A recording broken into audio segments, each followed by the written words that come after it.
What's up, y'all?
Nice. Okay, that was that beat. Which, by the way, what's that called? Doll Whispers 2. Pretty cool stuff. Naturally, the sequel to Doll Whispers 1. All right, but enough playing beats. Let's see here. Did have something special in mind for tonight. A new experiment, sound experiment, which I know you're all interested in. So let's jump right into it. Okay. Well, no, I don't want to do that. Let me do Sea Bloom. Okay. Yeah, so I got this kind of wacky idea. What I want to try to do is create an FX loop. So basically, I'm going to try to like split the channels of this device because it's stereo.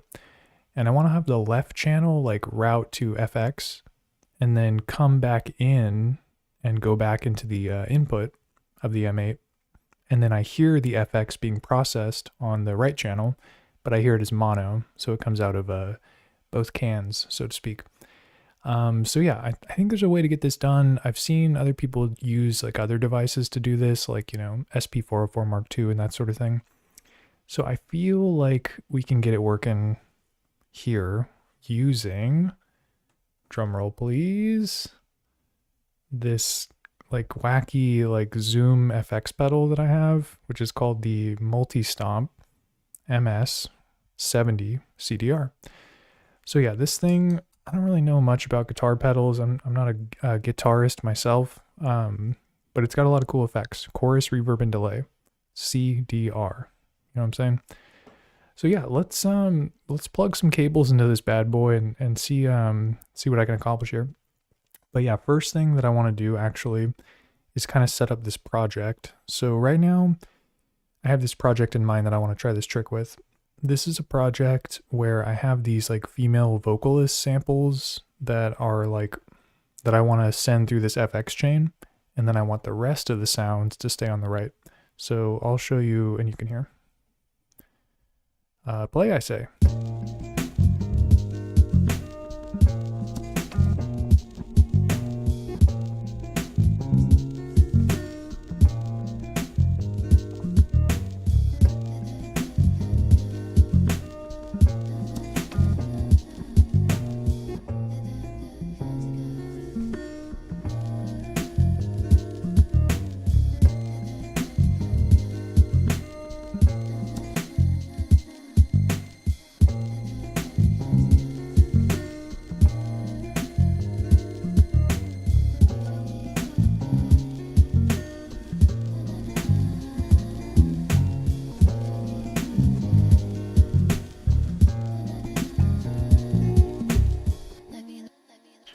Dude, I appreciate you saying that. TJ Sadisa. Thank you very much, man. I've been having a lot of fun making videos, doing streams and all that kind of stuff. So glad you're vibing on it and tuning into these sonic experiments, whatever the heck I got going on here. Okay, but yeah, so you heard this beat here, and this is kind of like what I'm talking about in terms of the female vocalist.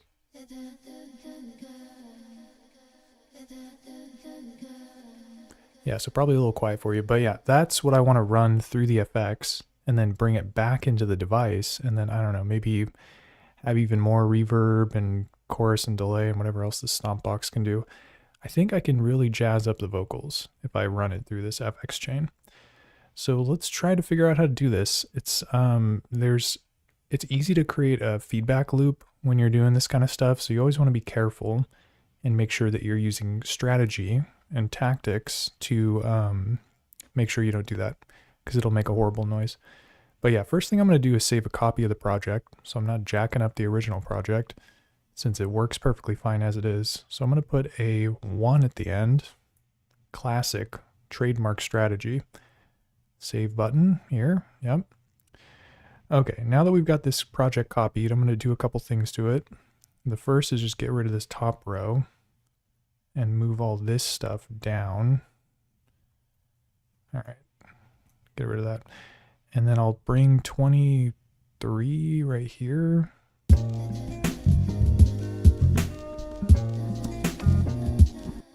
Okay, so yeah, this is where the female vocalist is on. It's on track 2.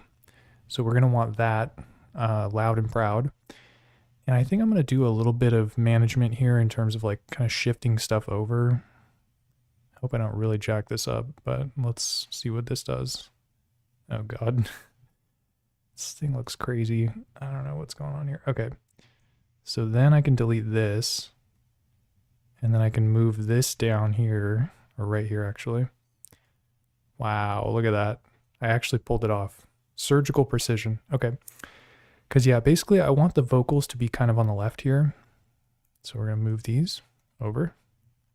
And then I'm going to delete this. Okay, so now I've got things kind of divided in such a way where it's easier to visualize like what's going on, because this is the female vocalist track 1, which has the number 2 at the beginning.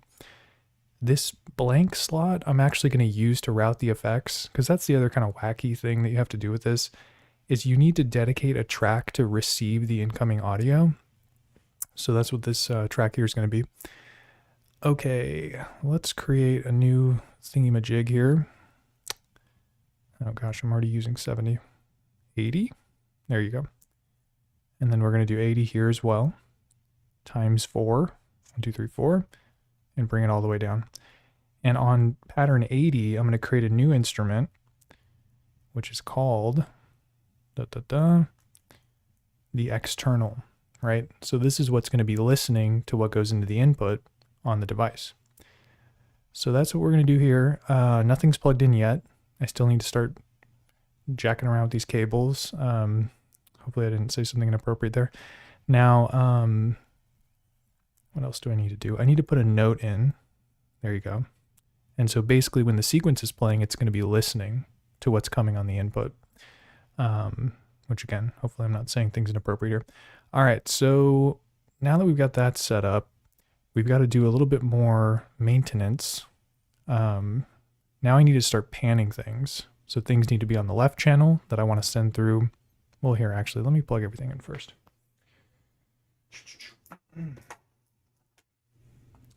Okay, first things first. Well, maybe not. Let me turn this off so you can kind of see what I'm doing here. Zoop-a-doop-a-doo. Okay, so we've got this cable here, 3.5 millimeter on one side, so a headphone, and then the other side's got the 1/4 inch. So I can plug that one into here. I actually will do that right off the back here. I'm gonna plug the left one in, and I'll leave the right one unplugged. It's gonna kind of dangle there, which is not good, but it's okay. And then I've got this other cable. I know it's like such a mess, but yeah, so basically this is like 3.5 millimeter. So it's like the headphone cable. And then on this side, it's got the RCA, which is going to be very good for plugging into this side because I have an adapter. You know, it's like, how many dongles can I touch tonight is basically the question. Okay, so we're going to plug this one in. like so. Okay, so we've got the input and the output plugged in, but it's not doing anything. So this I need to plug into the line in on the M8, which I'm using this like ground loop noise isolator. I don't know if y'all are familiar with this technology, but it's very helpful when it comes to the M8 if you have it plugged in via USB. Anyways, so now I'm going to plug this in. All right, so we've got output going here. This is an LR splitter. The left channel is going into the Zoom CDR. The right channel, I haven't done anything with yet.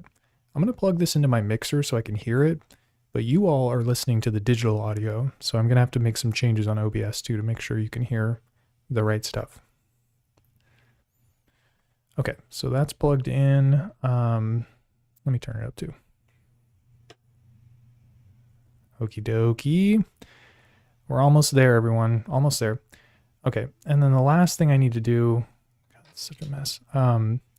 So I have the left channel going out, and I've got this 3.5 millimeter cable. So this is going to go to the line in on this boy. All right, please don't make a horrible screeching noise. Ugh, I can hear something. Sounds like a whine or something. Oy. I don't know what that's all about, but I'll figure it out in a second here. Okay, so again, as a reminder, main out, going to this, plugged into this.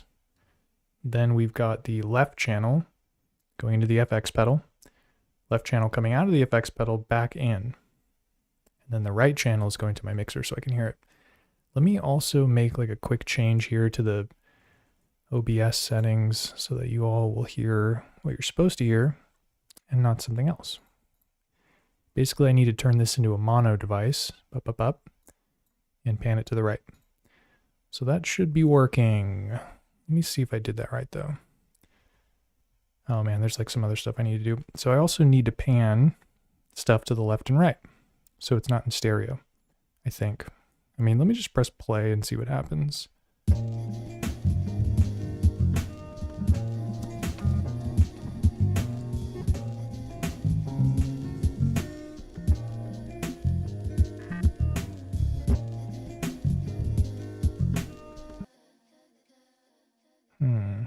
So it seems like it is running it through the FX. Maybe? All right, so we got empty slot here. Let me try putting on delay.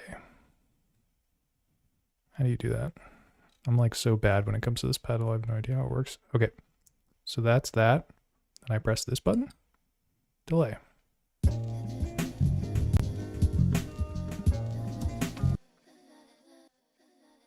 So you can definitely hear it delaying. So I think it's working, sort of. But now is where I need to kind of start routing content or routing audio in the correct paths. Signal path 101. Okay, so we definitely want this vocal sample to be panned left. The reason why is because the left channel is going into this, and this is what I want to process the vocals on. I'm going to turn off delay, chorus, and whatever, all that crap. Okay, so this is going left. Then we've got the external in instrument. This should be, and basically everything else should be on the right. The left is going to be for whatever channel I want to send this through. Everything else I got to put on the right. So we've got that on the right. Let's make sure this is on the right. Let's make sure this is on the right. No, it's already on the right. Oh crap. No, that's left. Right. That's the snare. That's the kick. Holy smokes. Going too fast here. Okay. All right. I think we're almost there. Okay. Yeah, we're good. Okay, so theoretically the FX loop should work.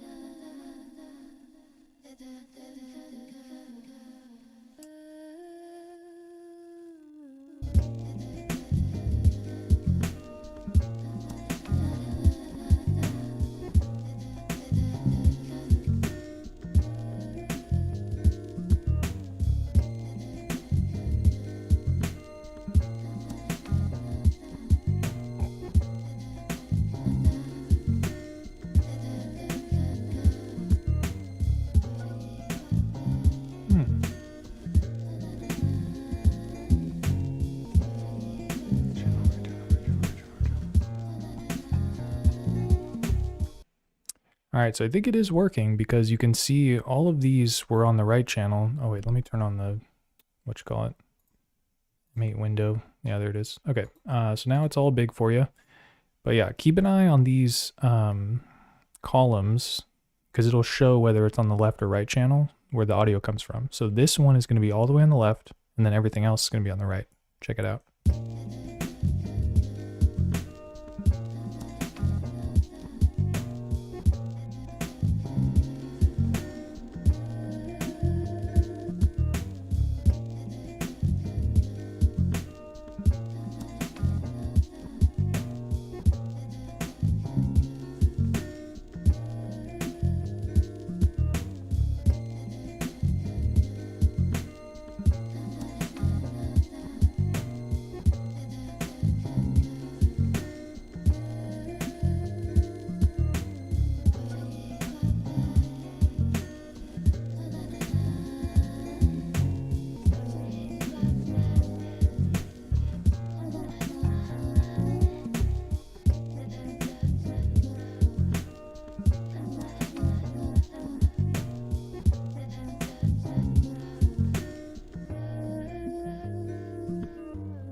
Yeah, it's kind of interesting.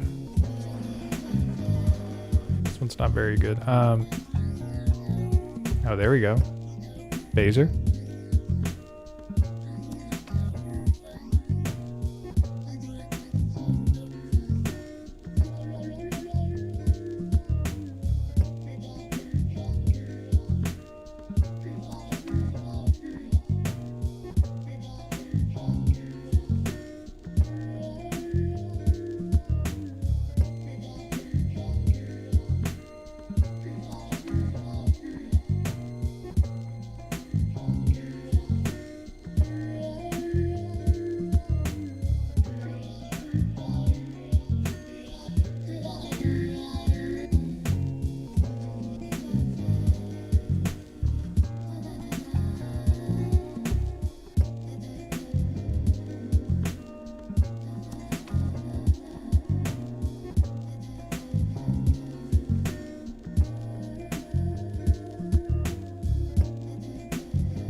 Deleted that.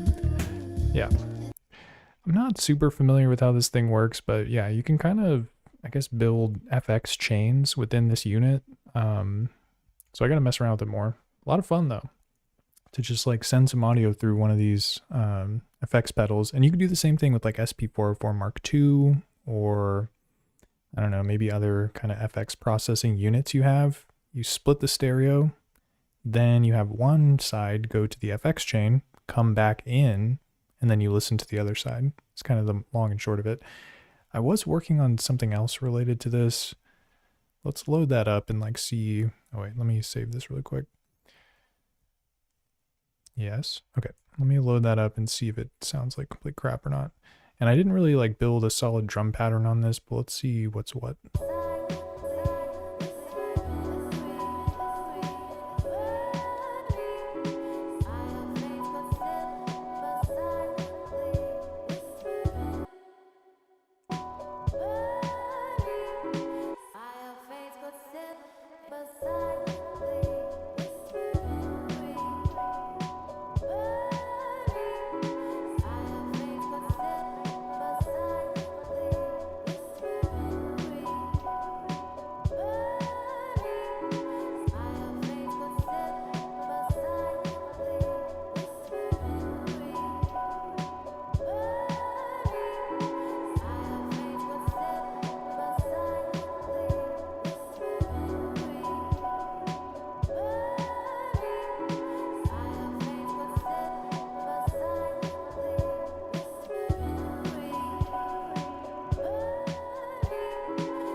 That one's kind of crazy.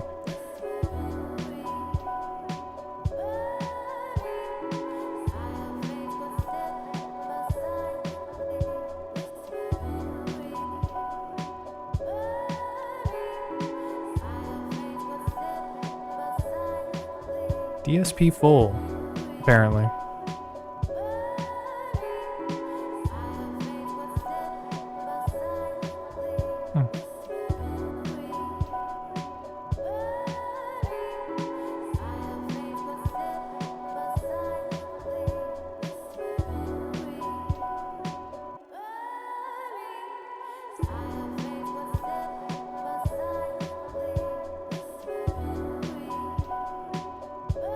Maybe some chorus.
So yeah, with that one, we had tape echo, hall reverb, and then the vibe. It was like some kind of chorus or something. Very interesting. So yeah, FX processing, handy dandy stuff. Hey, what's up, Wurzel? But yeah, I'm kind of getting tired of this loop, to be honest. Let's see, what else can we do here? Maybe I'll just dink around with it a little bit more. Let me try to reset this. Or, I don't know, let me just press play and see what happens. Sounds tight.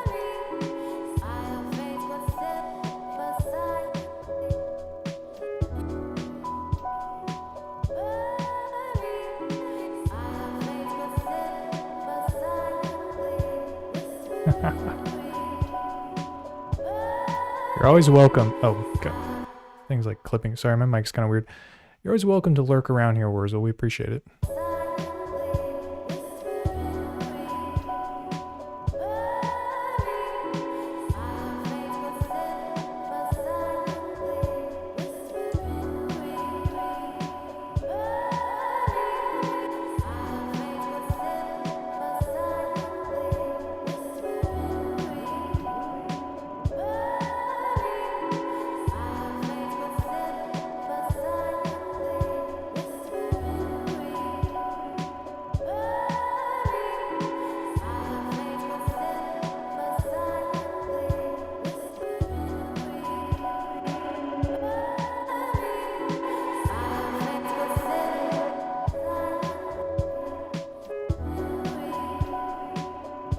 Yo, that sounds sick.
Dang, that's what's up. Yo, TJ Sadisa, dude, 139 in Scotland, editing while jamming to the live session. That's what's up, dude. That is what's up. Go to bed soon, but hang out for a little bit longer is all I'm saying. All right, so that was another kind of wacky project that I was working on. While we have the FX loop set up, let's try to build something from scratch and see what happens. See what goes down. I'm gonna click new, and we're gonna have to do all the work that we did before, which is totally fine.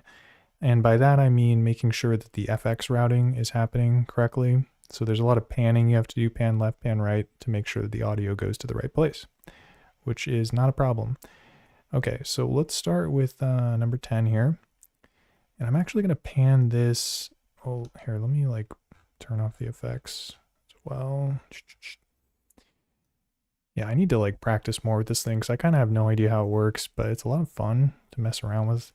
But yeah, so let me load up a sample and see if we can kind of start jiving with something, and then I can start running it through the FX and stuff. So first things first, we got to find ourselves a sample. Oh, I need to pan it to the right too. Pan right, just so we can hear it. Load up, and let's take a look at what my man Marlo Diggs got for us. He's always got some sick like Rhodes samples and stuff, so let's check that out. Dude, the chop on this folder, bro. It's a challenge accepted. All right, let's see what we got here.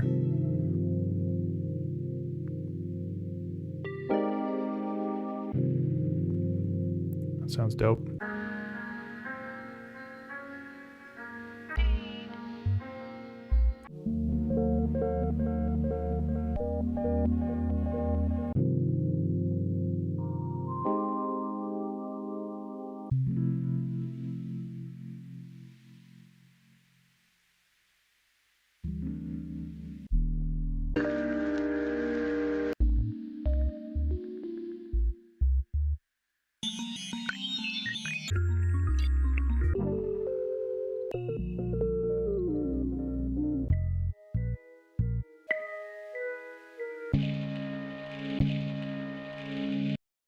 Thought I heard one I liked earlier.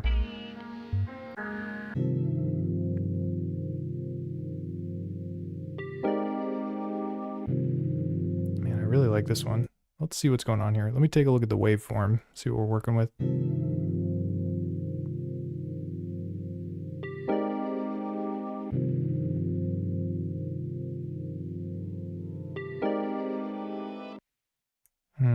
All right, we can lay down some quick slice markers, set up a sequence. We're going to do this pretty basic.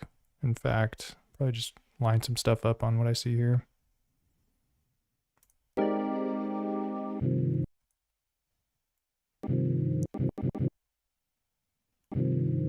The joys of chopping on the M8.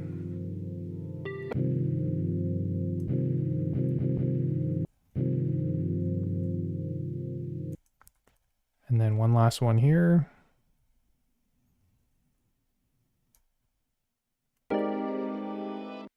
Wow, look at that. We're already done chopping. How awesome is that? Okay, I'm going to overwrite. Yes. And we've got 4 slice markers.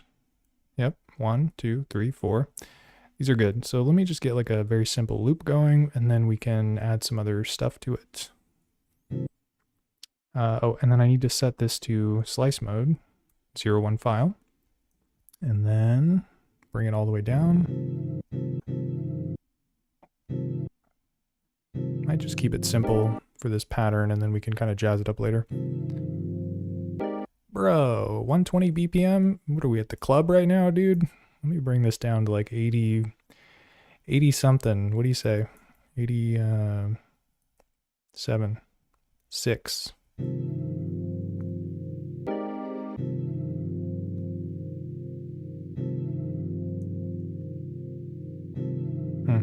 Okay.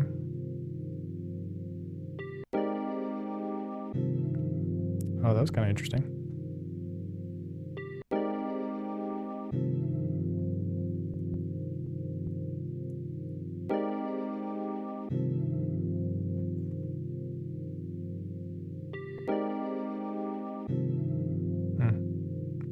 All right, so very basic, sounding a lot like the original sample, so we can switch it up later.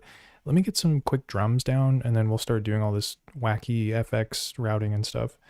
Okay, so number 20. We're gonna do a snare here. Da, da, da. So what's the scenario? Okay, load up samples, drums, kick or snare. Yep.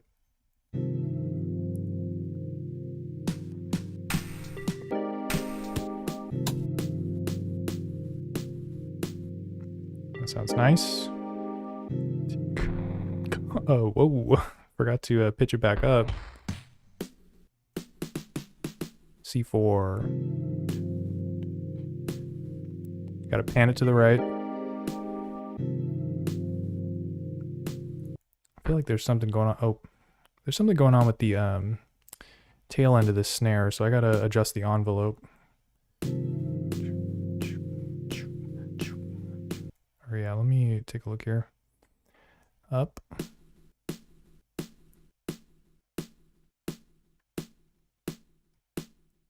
Sounds much better.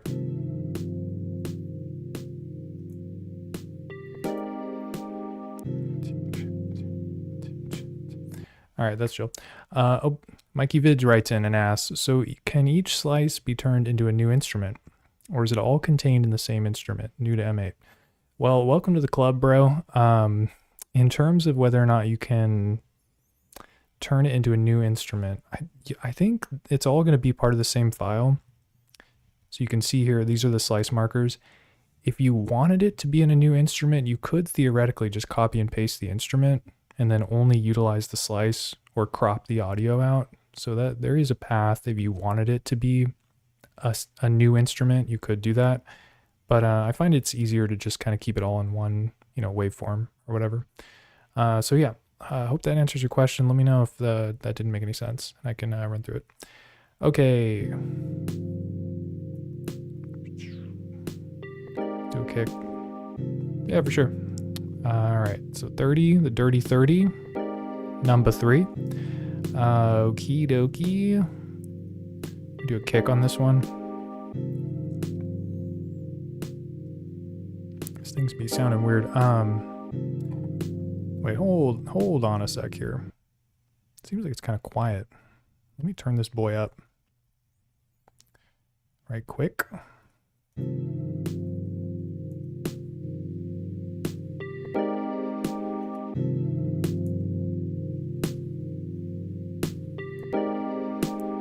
Sounds a little better. Okay.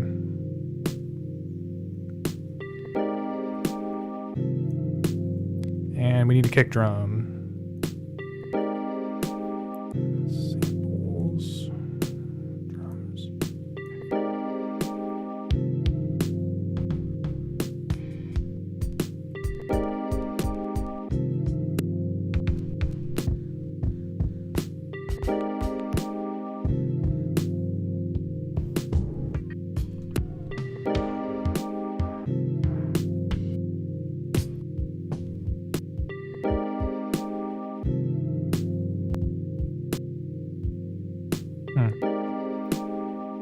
This one sounds a little quiet, but I think we can do some FX processing to give it a little more thump.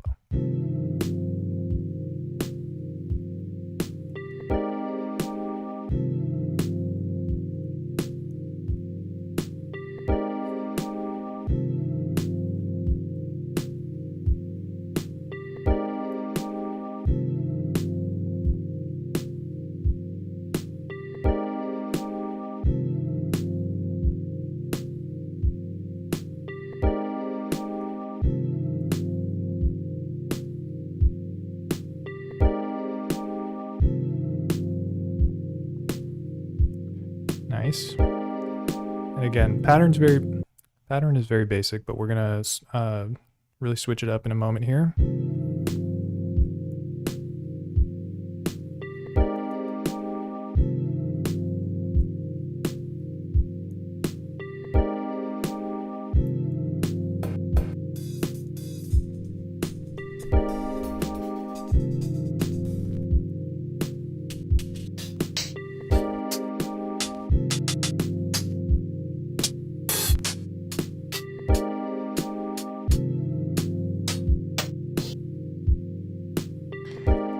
find a good hat, am I right?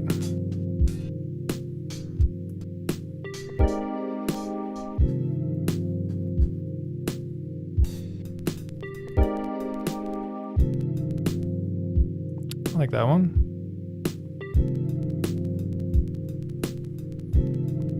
Oh man, there's something weird going on with this one though. Let me adjust the envelope here.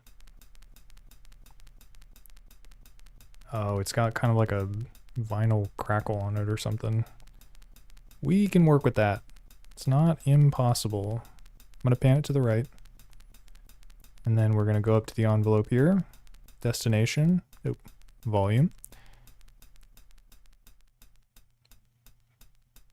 And you can see it's a little bit snappier now. I think that works pretty well actually, having it at 20. Okay. Back to the full stuff.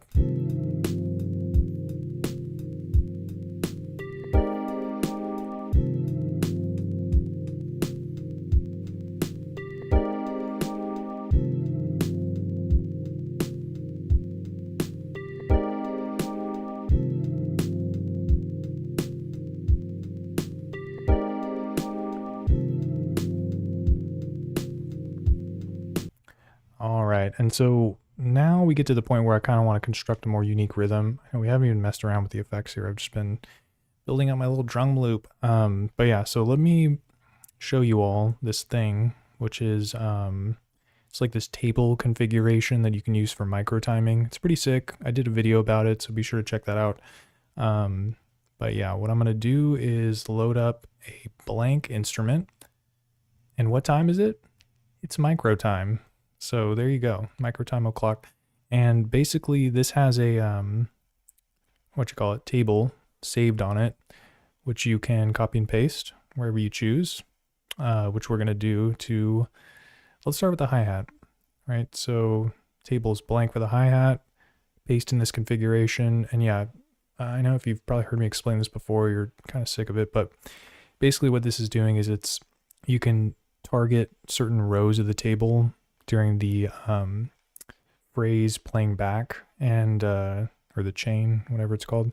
And basically it'll delay the triggering of the notes by a certain number of 5 millisecond increments. Wow, yeah, very complicated stuff. But we'll keep it simple here by just jumping back and then putting in a table hop command, which is abbreviated THO, though. And from here, you can use the micro timing by setting this to anything between 0, 2, and 0D. So we'll do, I guess we'll do 4. I don't know, see what that sounds like. Or here, I'll show you what it sounds like without it first.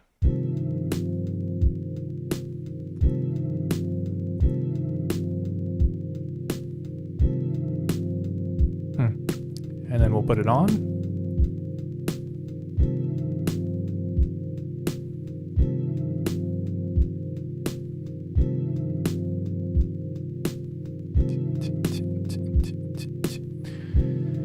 Nice. So it's got a cool little delay, and then we can adjust individual table hop rows. So right now this is like super delayed, but we can bring some of them forward a little bit, right? Da, da, da, da, da, da.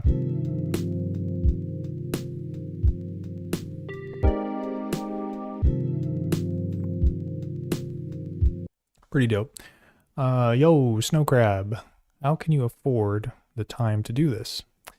I know, man, this thing is, I don't know, once you kind of jive with this, you can move a little quickly. It does seem like I'm moving pretty slow though, but we're taking our time, enjoying the process. There's no rush, but yeah, you do have to kind of carve out time to work on devices like this. Although some people are very fast with these things. So if you search around on YouTube, you might find some people that are just like flying through the menus and doing all kinds of quick stuff.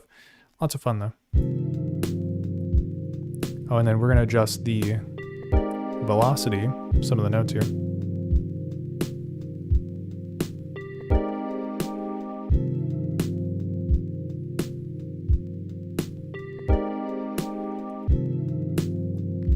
And let's do some micro timing on the kick too.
All right, so we got a lot of kicks on this pattern.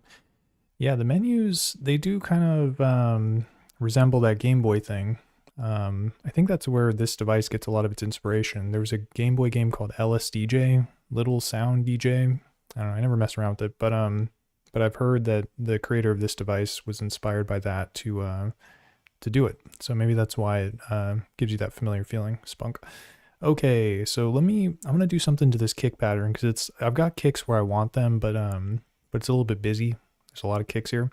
So I'm gonna clone it, copy paste, and then in the copied version, I'm gonna remove some of the kicks. So we can have some on the first bar and then some on the second bar. So hold shift, press option, edit, clone the phrase, 30, 31. And so some I'll play on 30, some I'll play on 31.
All right, just messed around with the low pass on the kick, but I think we're fine the way it is. Okay, so we've got a nice drum pattern going. This is sounding pretty chill vibes. Maybe I could add an open hat, but I'll do that later. Now let's go back to the FX loop. So right now, I want to do what I was doing earlier, which is to have this Rhodes sample, I think is what it is, or whatever that is. I want it to go through the FX pedal here and then come back out on the right channel. So let me change the panning of it so that it's going to the left. So now you can't hear it at all. And that's because I haven't set up an instrument to listen to it. So I'm going to do that by setting a new one here. And the instrument of choice is going to be the 50. We're going to use the external in instrument right here. Well, yeah, so external in, and then I need to put a note in the sequence. I don't know, the routing audio into this thing is like kind of sort of blows my mind every time I do it because it's sort of weird and hard to understand. It's not like, you know, on most devices you can just hear what's playing when you plug something into the line in. For this, you have to like put a note down on an external instrument and then have the sequence play. It's like, what? But it's not that complicated, I guess. All right. So this is the instrument, 05. Yep, okay. And we're gonna pan this one to the right. And now, theoretically, should be able to hear it. Sounds a little weird and crackly. I don't know if that's just coming on my end though. But yeah, so now we can start using the effects on the effects pedal. Yikes. Whoa.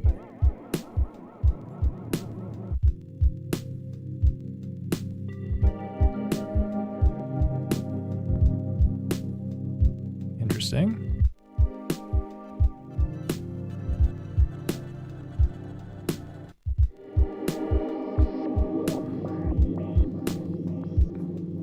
Also interesting. Double delay. It's like a phaser, I think. And so we can go back to the M8 and also mess around with the sound here too. I can add like a low pass filter.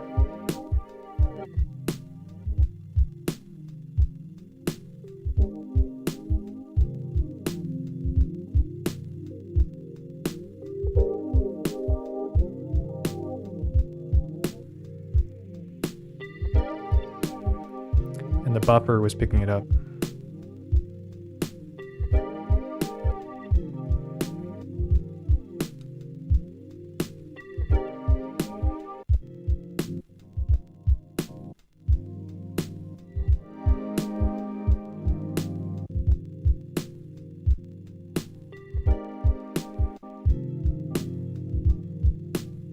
Whoa. That's a nice delay.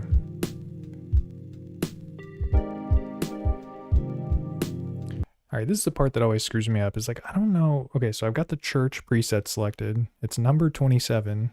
You all can see it. I'm not making this up. Now, in order to make it permanent, I have to press a button, and I don't know what that button is. So I've pressed this one before, and it like doesn't do it. Watch, I'll show you. It just does a compress. What's that all about? Dude, now I don't even know what it's doing. Okay.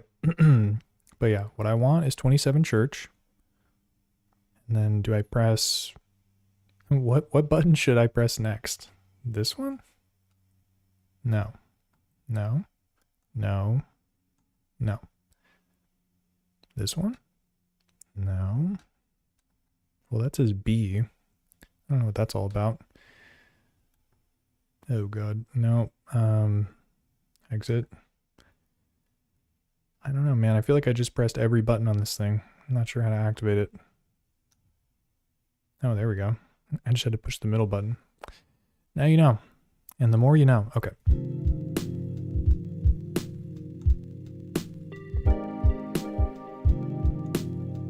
Oh wait, let me do something else actually really quick here.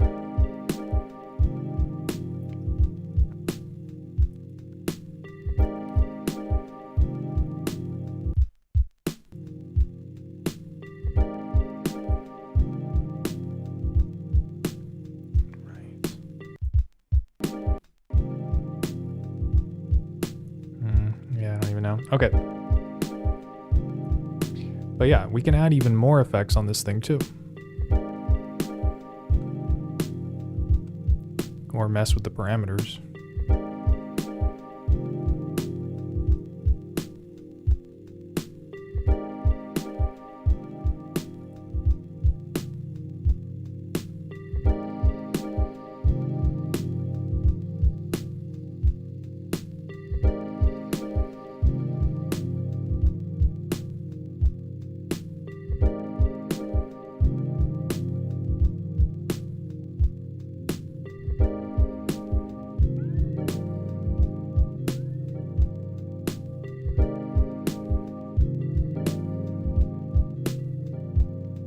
Sounds interesting.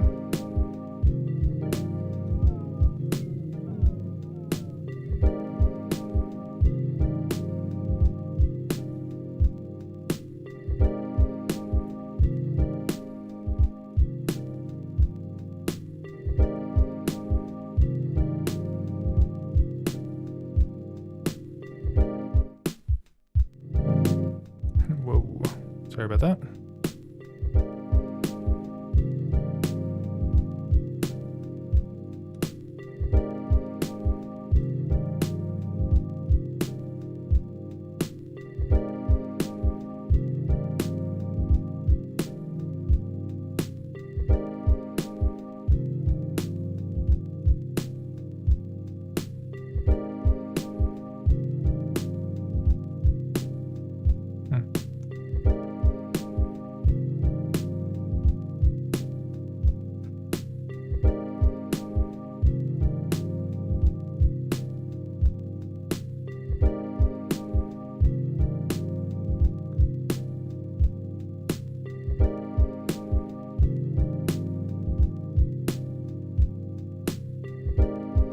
And we can add more too.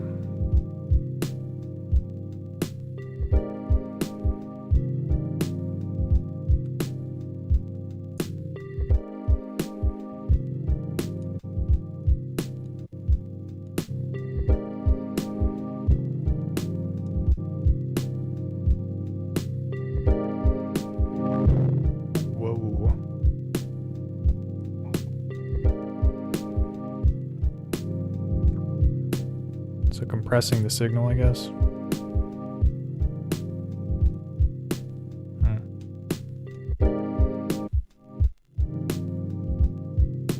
Oh yeah, this is that like fade in effect.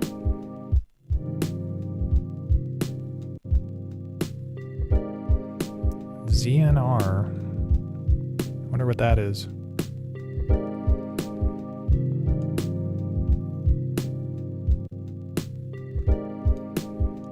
Skate.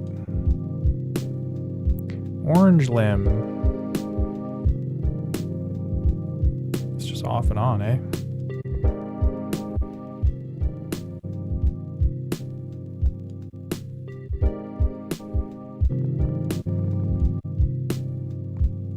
The exciter.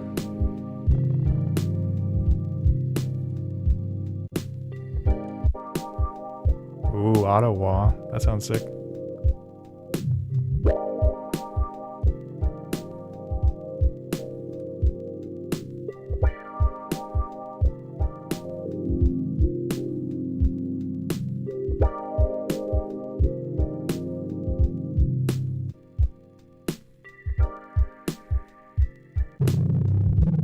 Whoops.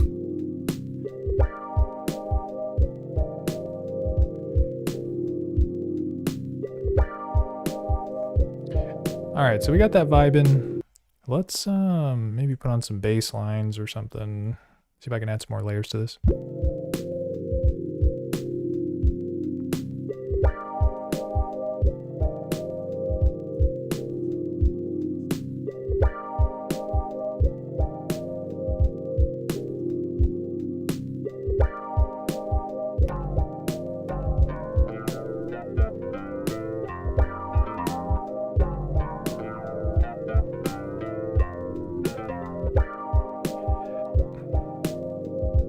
I don't know if it's gonna work, but gosh darn it, I'm interested. So let's slice this thing up, and I don't even know if it's in the right key. Let me just listen to it loop with the main loop playing. See what's what.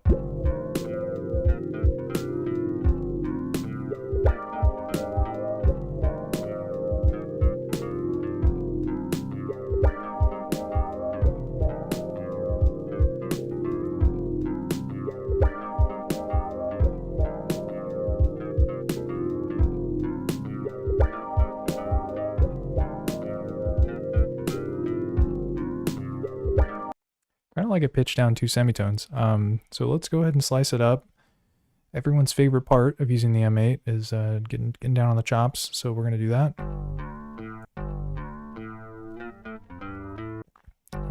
Down. Well, I don't know. First things first is I'll just get a note in here.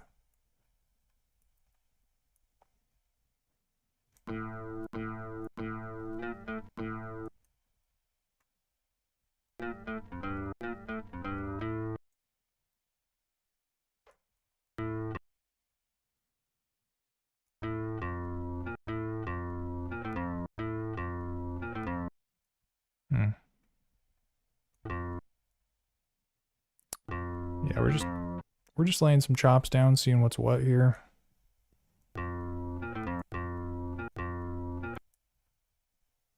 Dee-da-dum.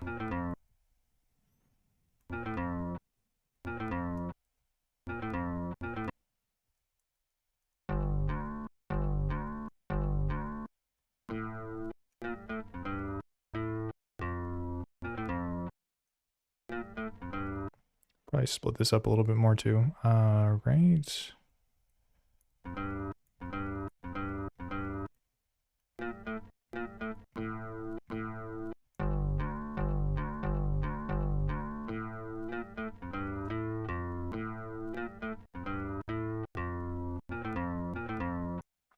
All right, so we're gonna see if this works. Again, I'm dubious, but I am interested nonetheless.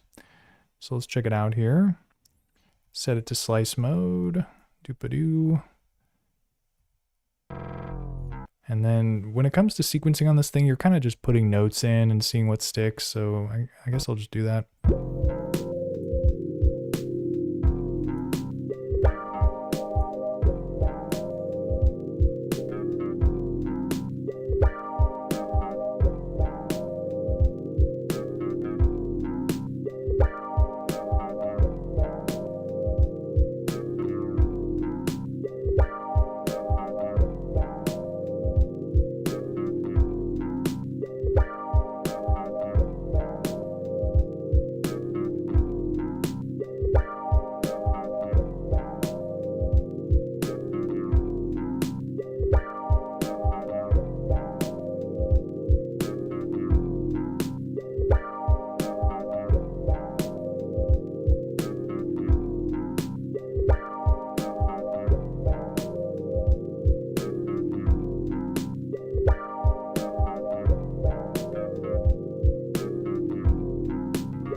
bass notes don't really last that long. I might have to do some tricks when it comes to ping pong looping to kind of get a little bit more mileage out of them. So yeah, we can change the play mode to forward ping pong, aka forward PP, and then from here, basically what it'll do is when it hits the end of the slice, it'll start playing backwards. So it might create some kind of wacky interactions, but we'll see.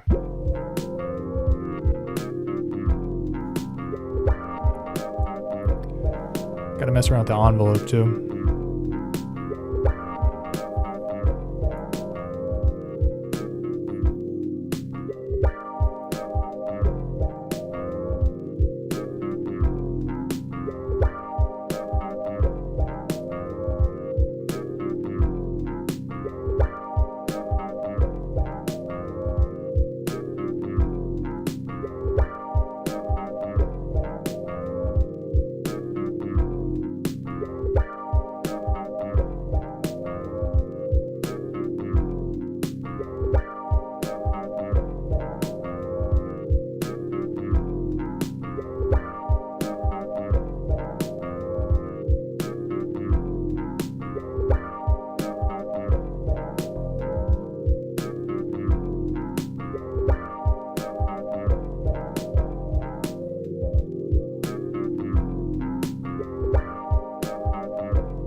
Whoa. Dang, I just accidentally like pasted an instrument to this thing and it totally would have jacked that up if I hadn't have pasted again, which is how you undo. Never done that before, but first time for everything. Okay, so this bass line's interesting. Let me put a low pass filter and see how it sounds.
Try to add some more layers.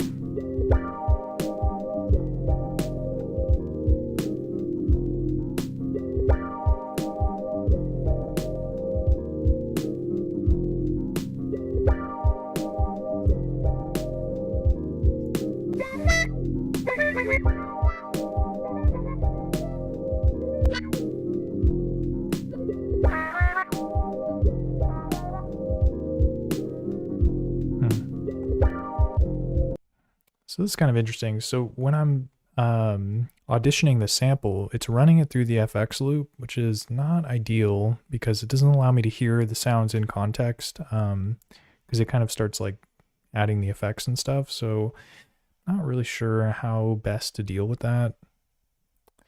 I can pan it to the right, but that doesn't affect when I'm previewing the instrument here. Oh, maybe it does actually.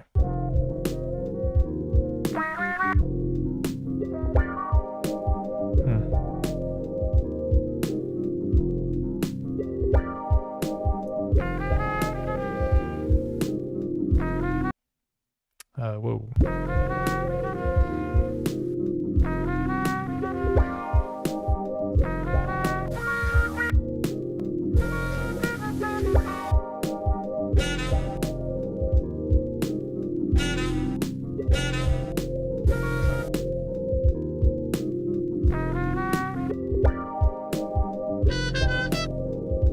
Dang, I didn't know that you could change the instrument that's loaded while the samples or while the pattern's playing.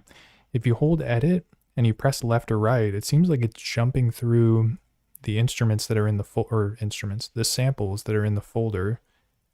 So you can see it's going down to 11, 10, 1.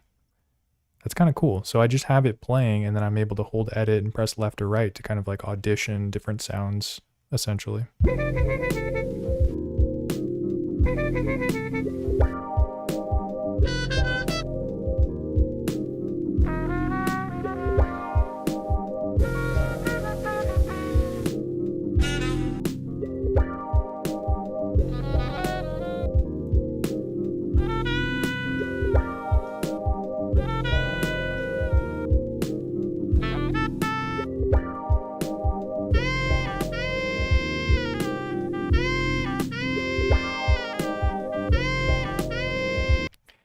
I think we found the one, boys.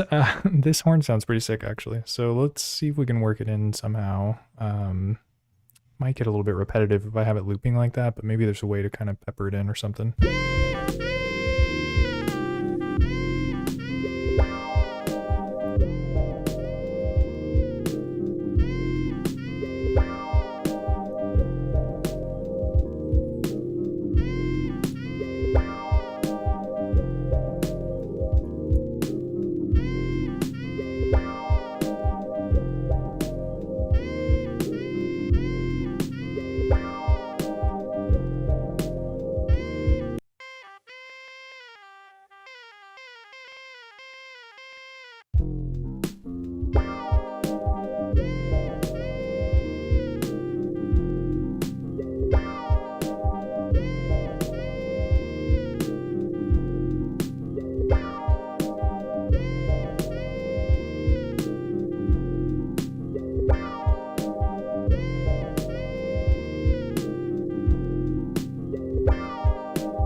Yeah, basically what this command is doing is it's delaying the start time, or not delaying, it's like it's having the sample start a little bit later in the waveform, which is helpful because I don't want to like add slice markers to this horn sample, but you can use this start FX command to kind of like jump the playhead around a little bit.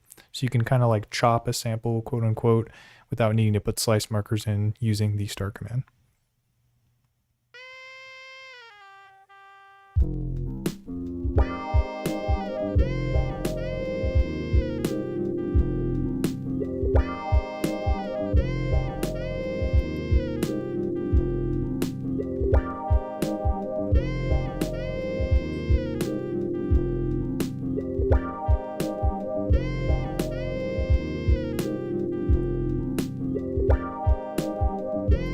I wonder how it sounds transposed.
And then we can also send this over to the effects by panning it left. So let's see what that sounds like.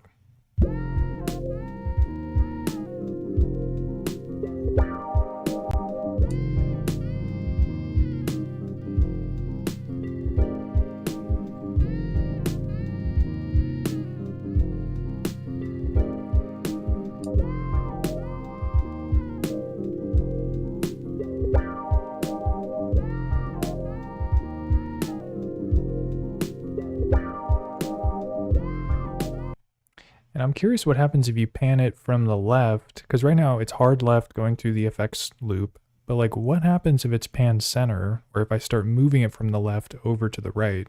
Like hopefully that doesn't make like a feedback loop, but let's find that out too.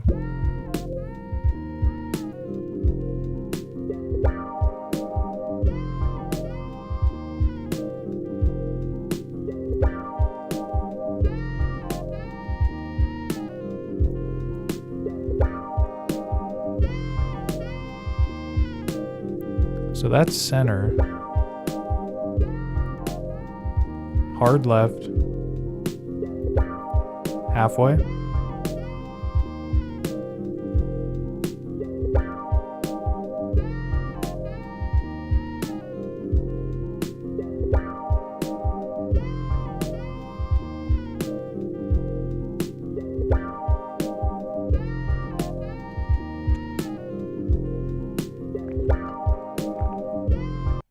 Sounds kind of tight. It's almost like a wet dry mix, or like like a mix parameter essentially. If you have it all the way to the left, it's fully wet. If you have it all the way to the right, it's fully dry, but then you can kind of get an in between if you sort of move it around.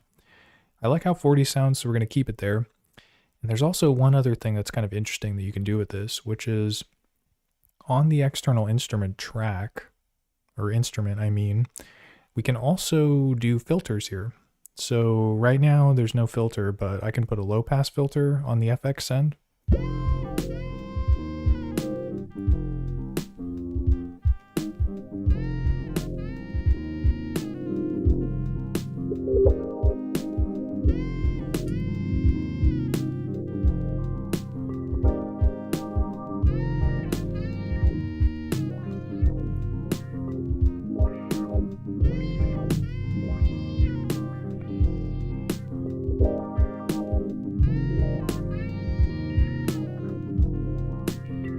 The horn's kind of throwing it off though.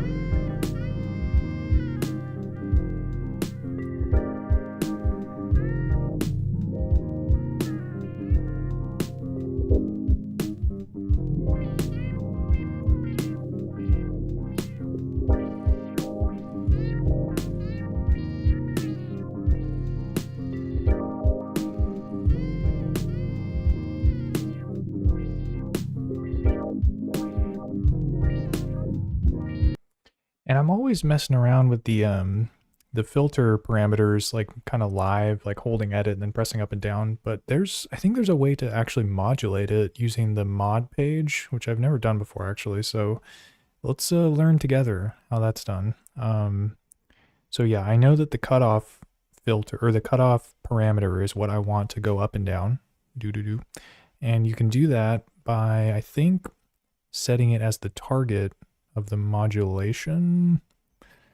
This is where we enter uncharted territory. So LFO 3, destination, cutoff. That's what I said, right? Yep. Okay, so this is cutoff.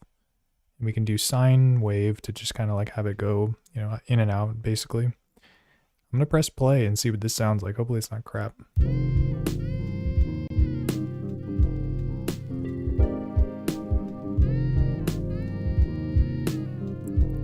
Doesn't sound like it's doing anything.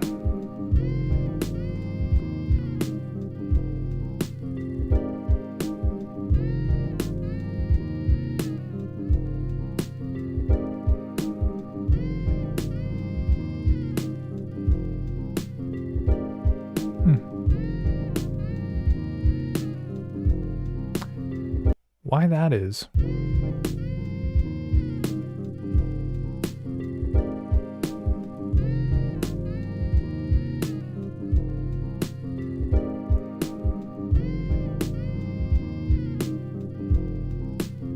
yeah, with this kind of frequency, it should be going wah, wah, wah, wah.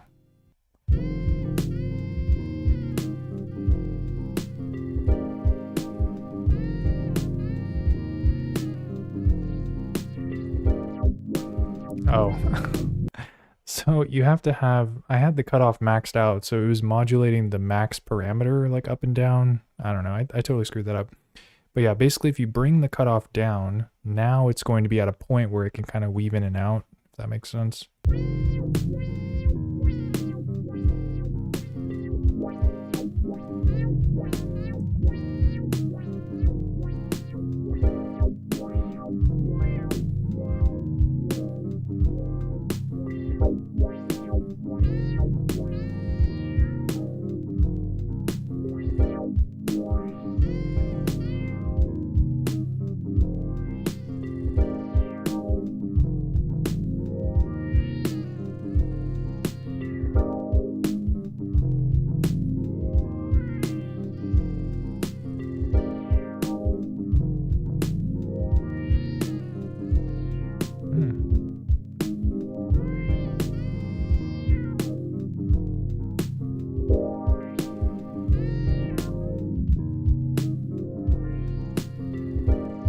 So yeah, you can adjust the amount to have it kind of travel further along the filter cutoff is what it's doing. So yeah, that sounds pretty cool. And then we can kind of like flip it on and off basically, like it's got a switch by, I think, just turning off the filter.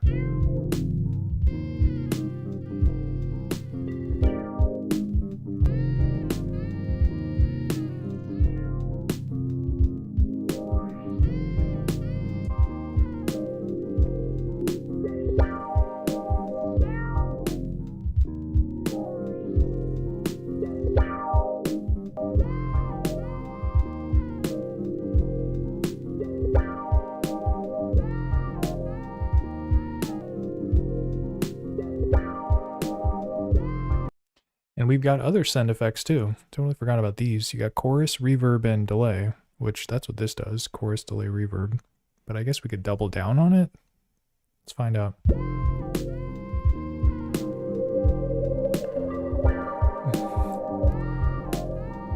Oh. I think we might not be able to use these effects because I think the send that this signal goes to is stereo, which means it'll feed back into the loop. Oh man. I don't know, dude. It's fun to mess around with this thing, but there's also weird limitations that it imposes. But it's, I mean, getting these kinds of effects is pretty cool.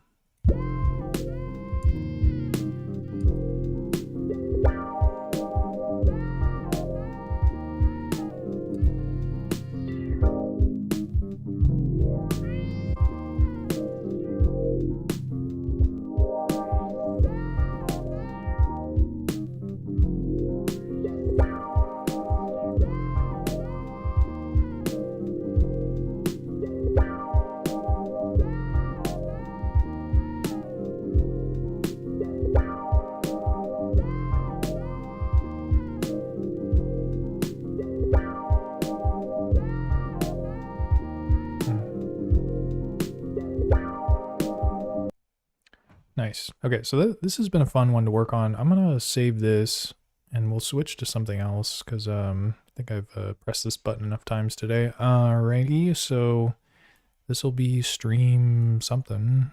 STREAM. And then what is today? The 11th to 11.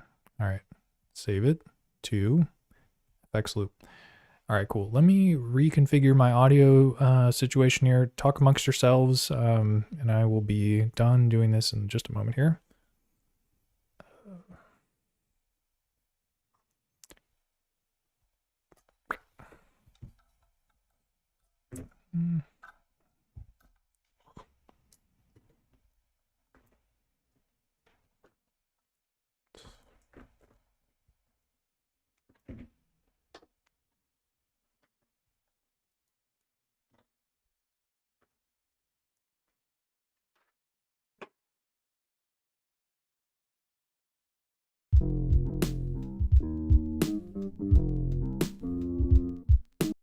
Okay, so that's still working, thank goodness. And then let me do a load, because yeah, there is actually a project that I had in mind.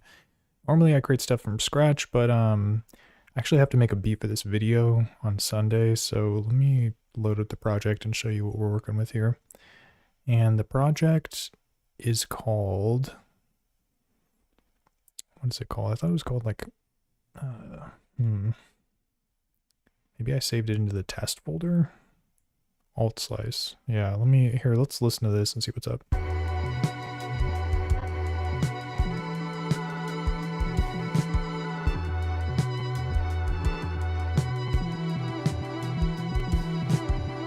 Yeah, there's something crazy going on there. I'm gonna have to fix all of that. Oh, let me change one other setting really quick, because right now it's still on mono. That's the mic. Settings. USB. Oh yeah, here we go. All right, so that should be pan center now. And okay, so what we've got here. So here, let me play the sample for you just so you can hear what it's all about.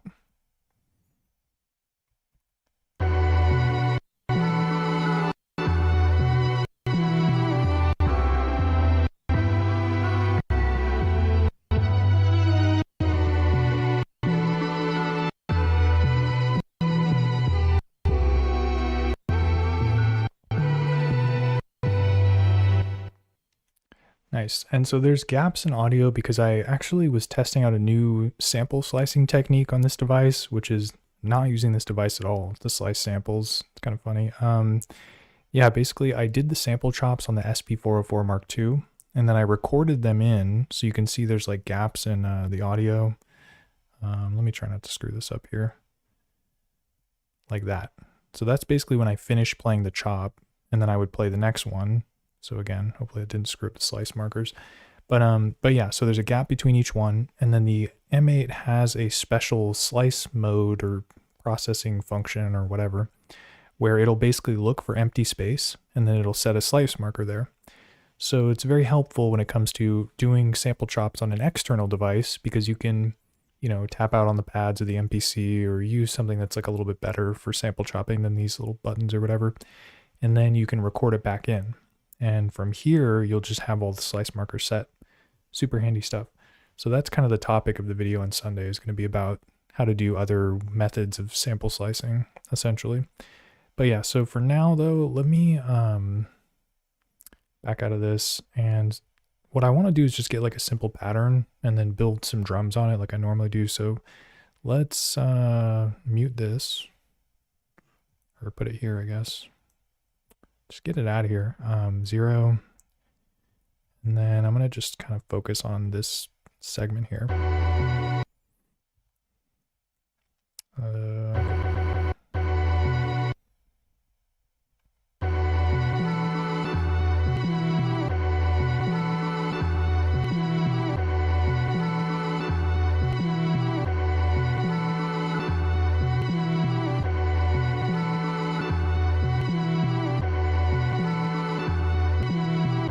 Trying to find the tempo here,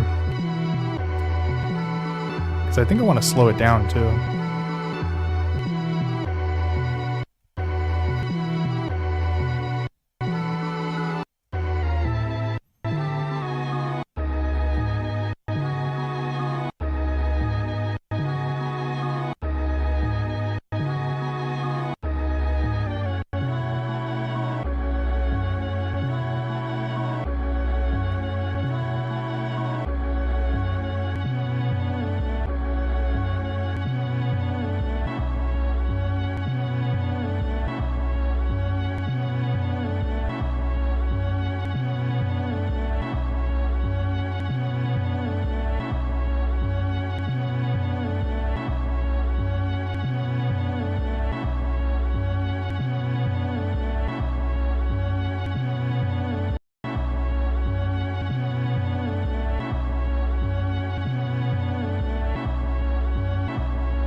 Yeah, so one of the trickier things with using the external device to do the chops is that you end up with like a bunch of space at the end of the sample. So this is also something that I'll talk about in the video, but basically what you'll need to do if you want it to like ping pong loop correctly is you have to use this FX command called length, and this will make it so the sample stops playing at a certain point, which is where it'll start reversing if you have the ping pong mode enabled.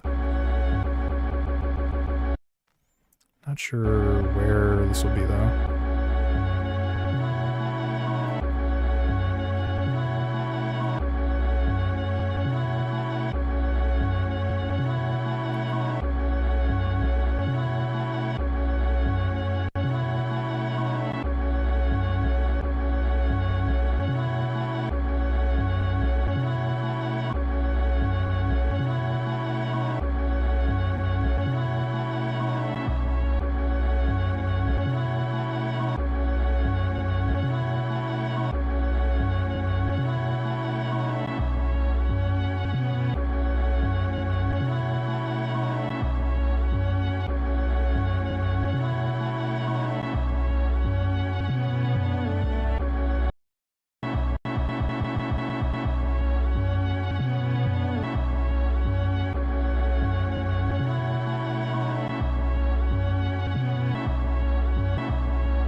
Oh my gosh, I'm using the length command and not the start command. I was trying to nudge the start of it forward, but it wasn't changing anything at all.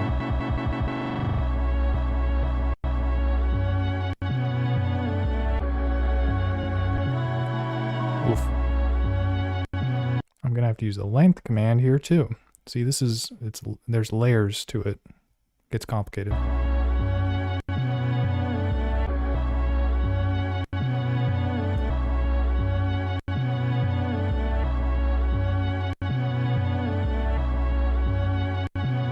Sounds like it's not doing anything.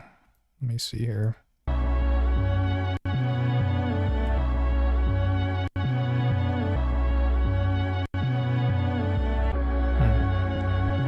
Maybe you can't use the length command in conjunction with the start command. Let me delete this and see if it loops. Yeah, it did.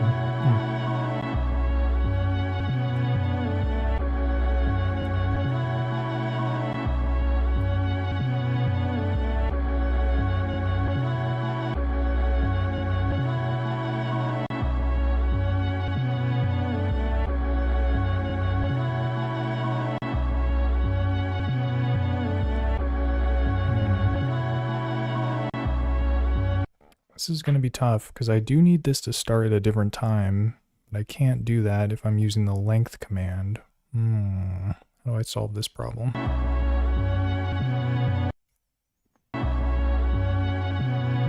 Oh wait, seems like that worked.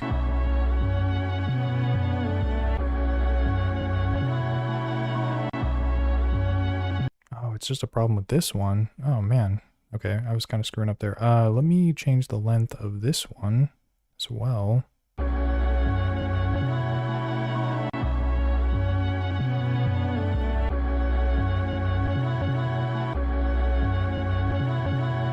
Oh god, what did I do?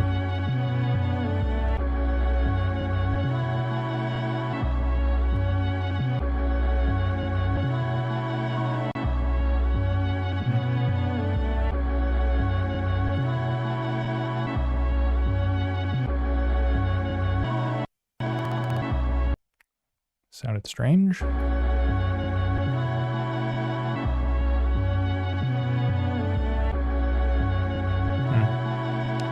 Maybe that's as good as it gets. All right, let's get some drums in the mix here. And I had a drum break for this, but I think I'm gonna skip that and maybe try to build a more unique rhythm without using a break. So let's listen to some drums.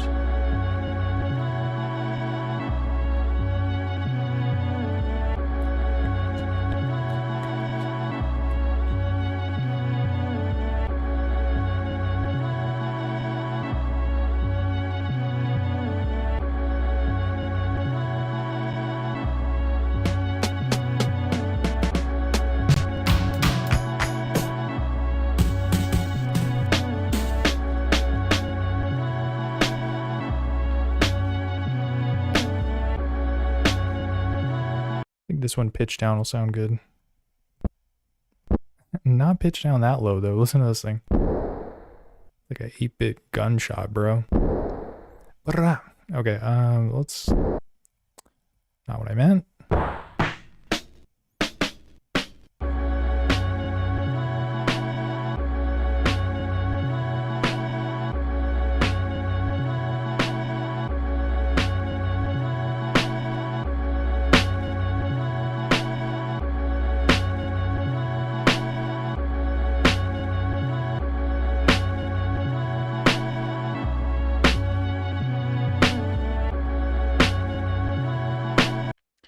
Yeah, blaster emojis on blast. You know what I'm saying? All right, so this snare is sounding pretty cool. I can dig it. We got to do something else though here with the kick drum. Or here, let me kind of shift things around a little bit. I know I'm like super OCD about this. All right. What's on track 20, pray tell? Whoa, I forgot about that. Here, let me get this out of here so it doesn't distract me. Okay.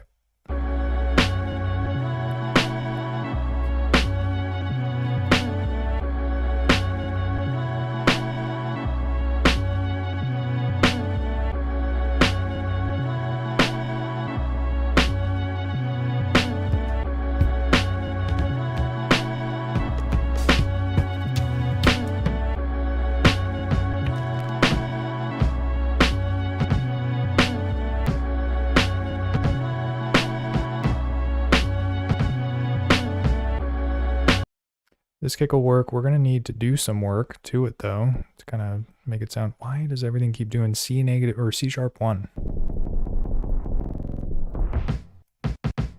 That's what's up.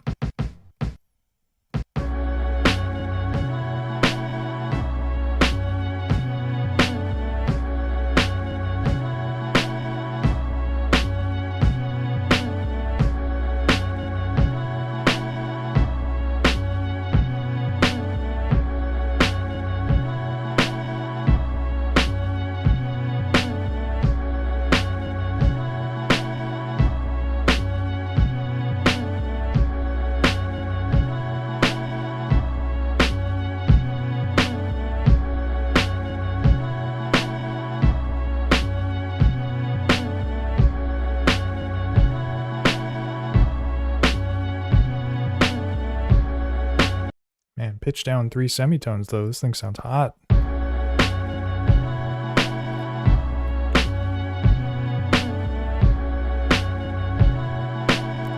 Need some hi-hats though.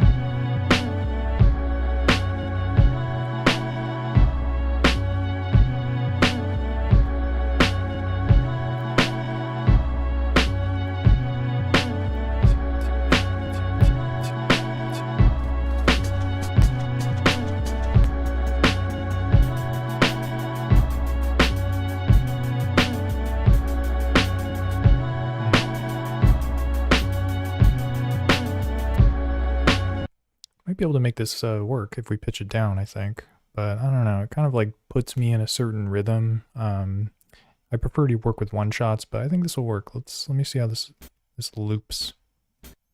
Gotta pitch it down.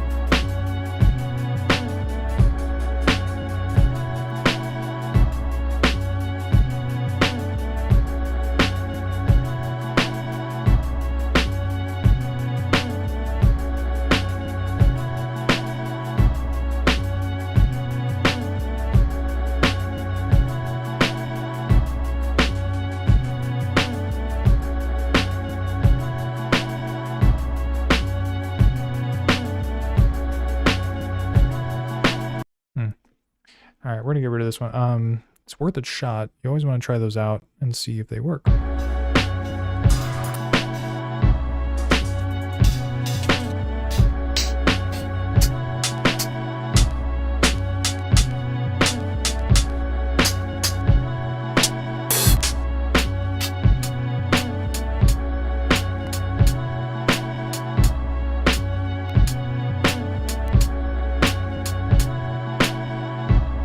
Kind of like that one.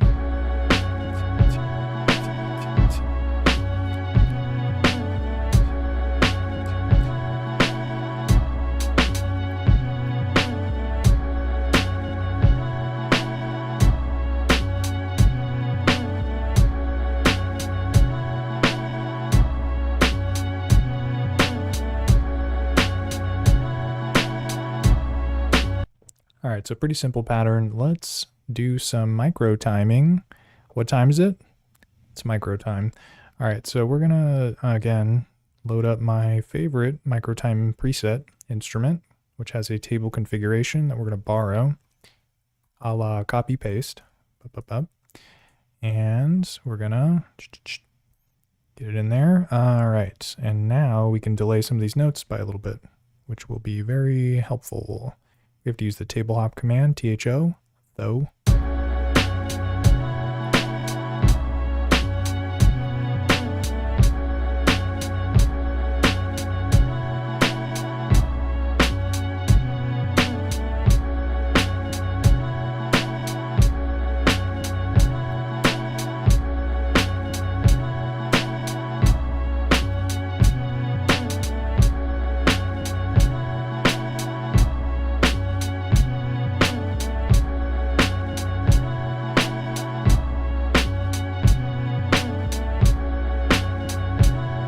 The hi-hat sounded pretty loud, so I'm going to reduce the dry a bit.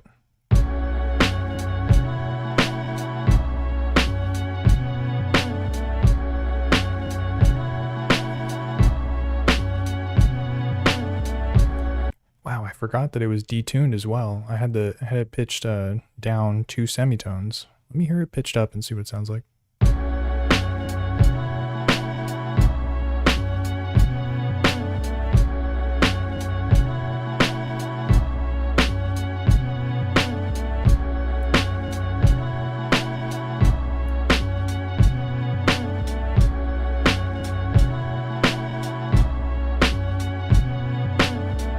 I guess it's not too important what it's pitched at, but I kind of like it at -5 or 50, which would be -3 semitones.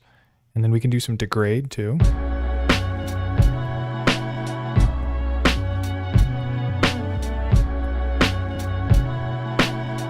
Doesn't sound too good.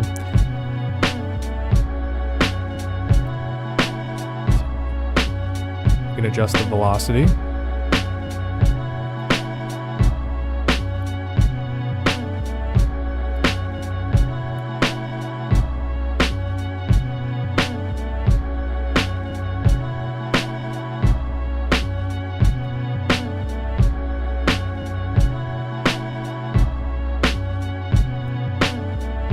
We can do the same kind of micro timing stuff with the kick drum, which is not still in the copy buffer, but have no fear.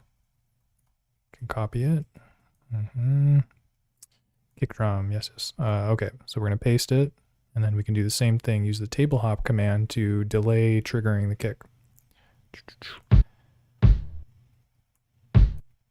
Let's see, how do I want the kick to go on this one?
yeah, I'm going to add a little bit of variation to the hi-hat track as well. I think we can bring an open hat in and see if we can get that working.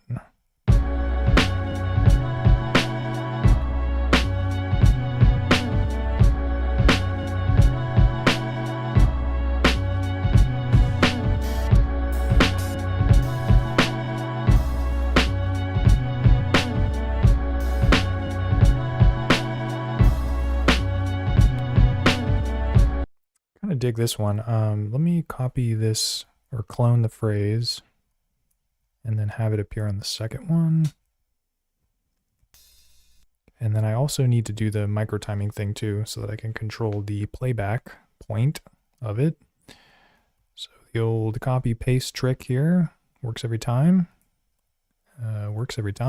Boom. And then let's see how this sounds.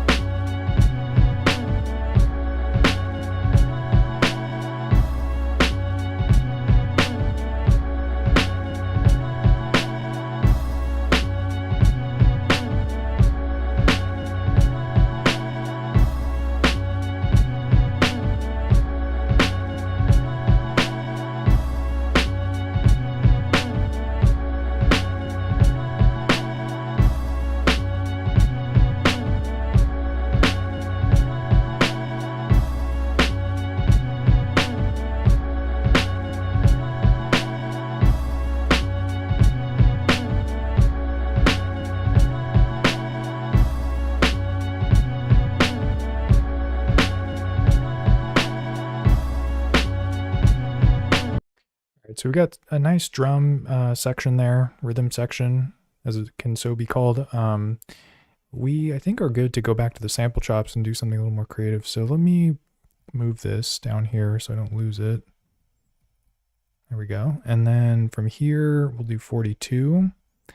And then I don't even know where we're at in terms of numbers here. 43, I guess. There we go. All right, and then let's just hear some chops. No, I need to put the instrument.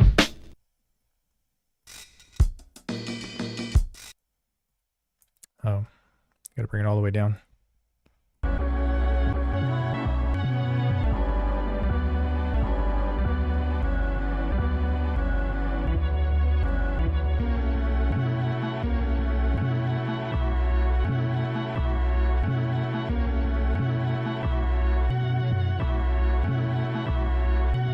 Man, I wish you could like finger drum on this thing kind of like that, but there's not a way to do it. You kind of just have to put the notes in to the sequence.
Sounds interesting, but maybe I have to like, I could put like a filter on it on the second time it triggers to like not sound super weird like that.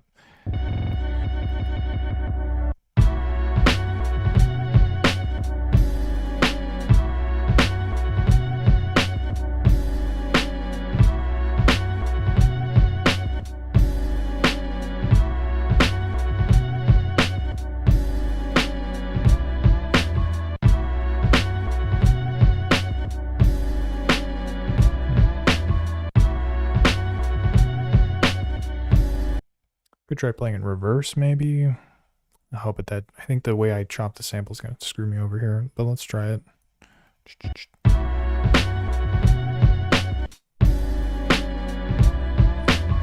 Not a good look.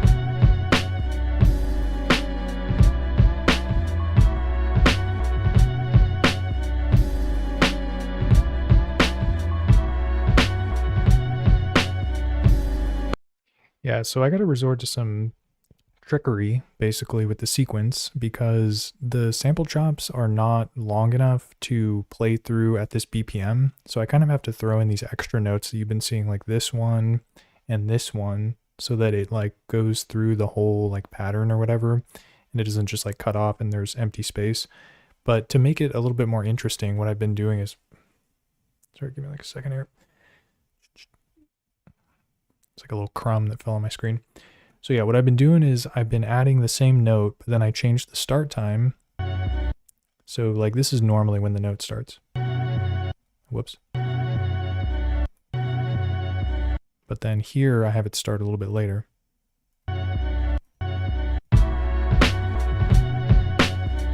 Dun, dun.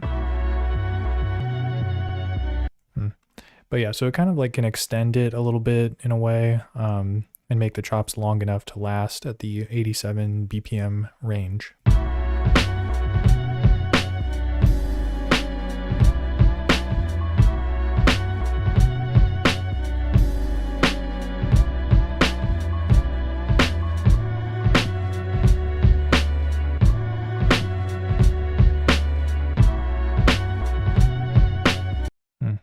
Yeah, that actually didn't sound that bad, and I was just like straight up copying and pasting it. All right, let me do 46 here. And I'm going to do the notes that are before this one.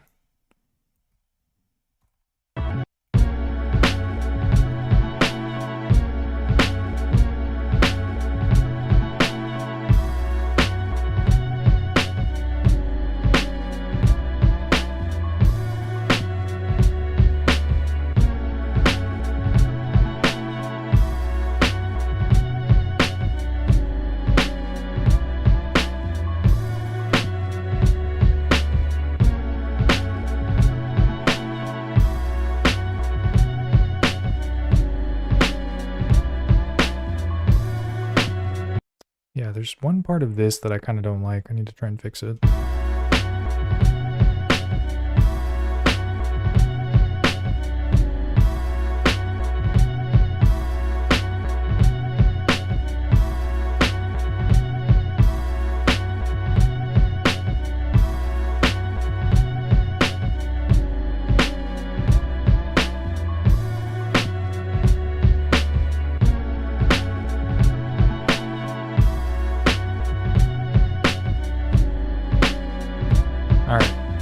So that kind of vibes. I need to see if I can add a bass to this.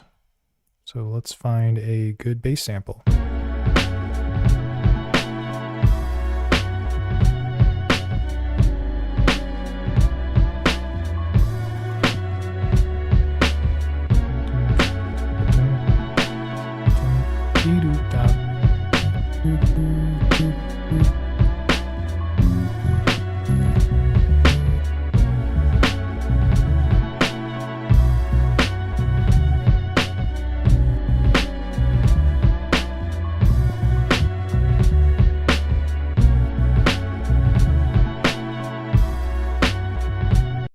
I think this one will work, but it's kind of goofy in that it has two notes. Gonna try and figure out the best way to do this here. I need to copy it maybe. Oh, I have a good idea. This is clever. Check this out. So what I'm going to do is I'm definitely going to copy it, and then I'm going to paste it. So there's two. And what I'm going to do with the first one is I'm going to use the start command to have it start later, like it's on the second note. Oh man, you can't preview it though. Ugh. So what I have to do is put notes down for it. Oh, bro. Dude, it's like B1 right now. I need to like bring it up. C4, where art thou? Okay. And so the whole plan here is I want it to start later so it's just playing the second note. Because as you can see, there's two notes. So, did I do it?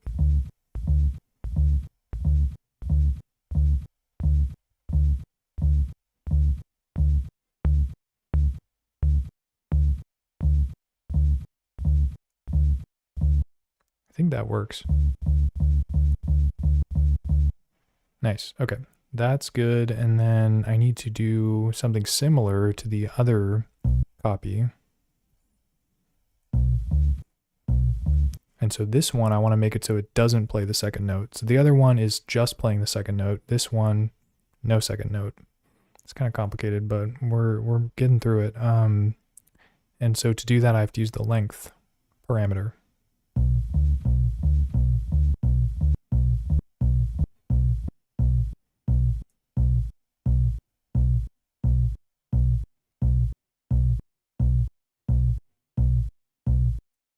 Okay, so I think that worked out pretty well. And so now I have two instruments. One of them is just the first note, and the other one's just the second note.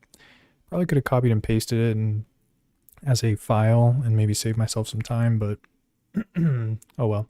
All right, so let's see if I can figure out how to do bassline on this thing. And it can be tough because you can't kind of play it live. You sort of have to just like listen and put the notes in.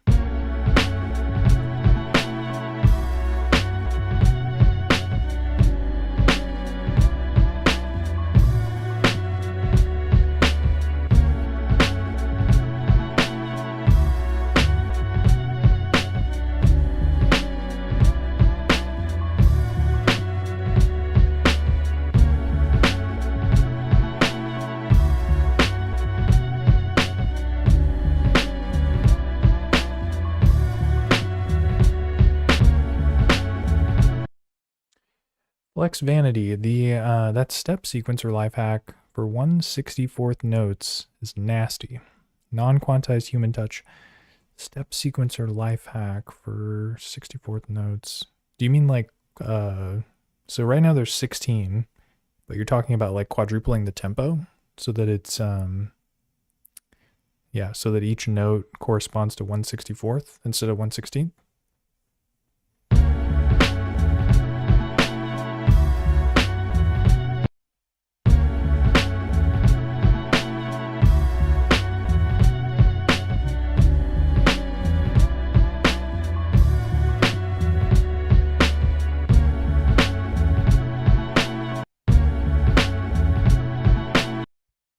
Let me add a delay command here and nudge it back a little bit.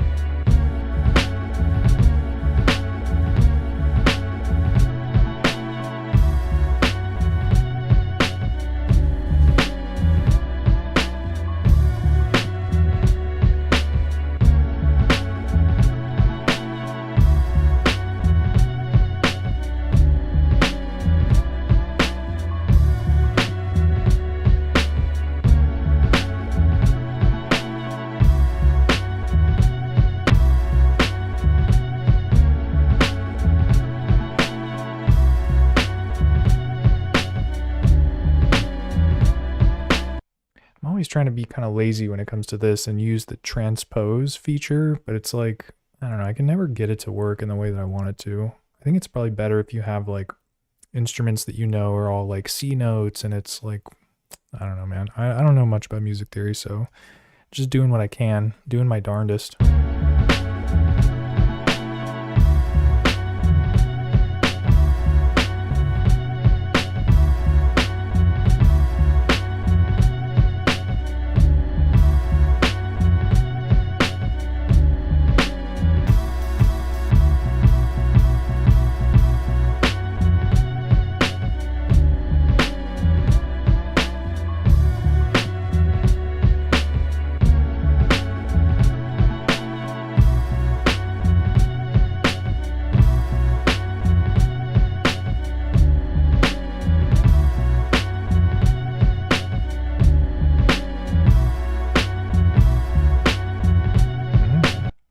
Sounds kind of sick.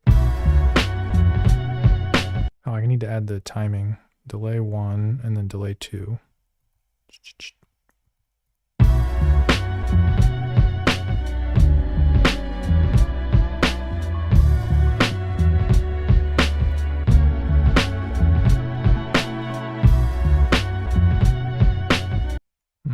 Maybe the B instrument sounds better here.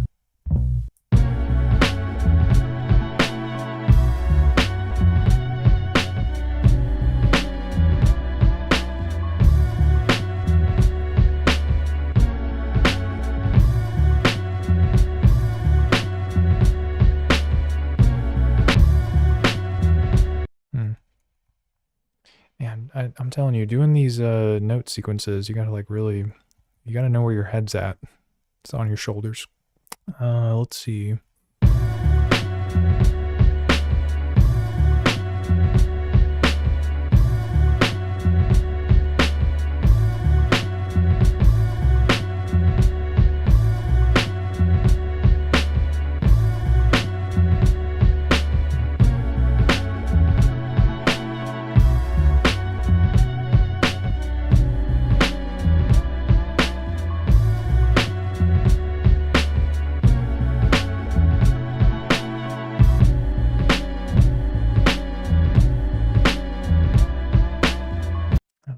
There's 2 of these. Okay, let me do that. 53.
Dang, that sounds sick.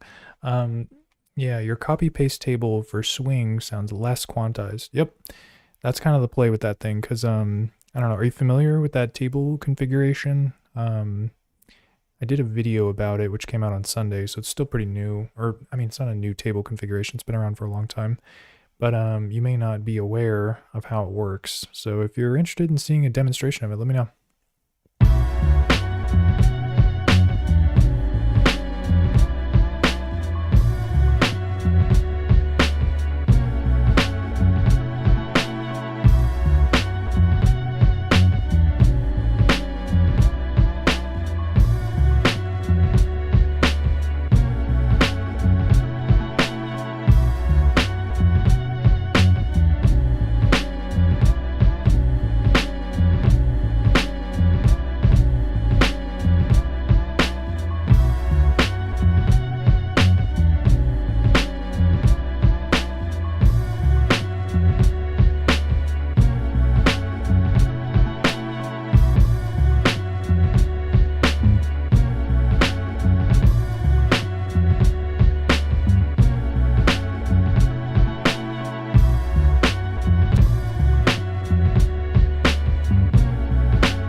it sounds kind of chill. Maybe you need a delay on this thing though.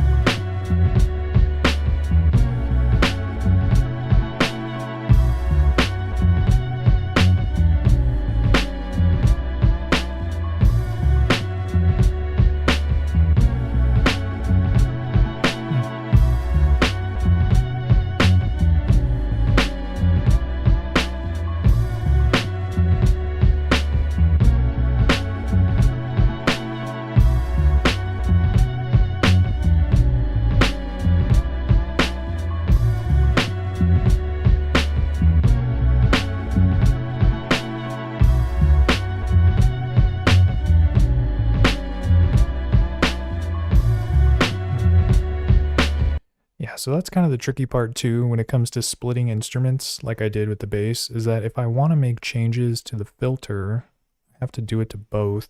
And so I'm kind of jumping back and forth from like whatever, instrument to instrument, making sure that they're like kind of the same, which I just noticed that the volume isn't even the volume isn't even the same either. I have to put it to D0.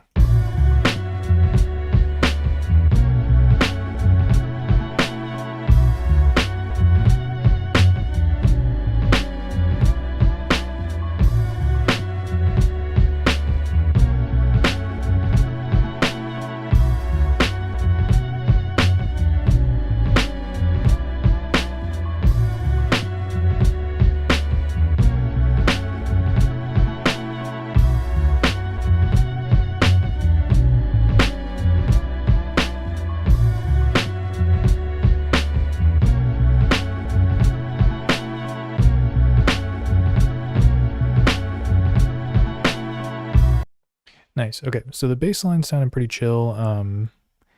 What else could we add as a layer? So we've got this kind of strings, female vocalist type deal, and then the drum kit. Maybe I could do another percussion loop. Let me see. Let me shop around here.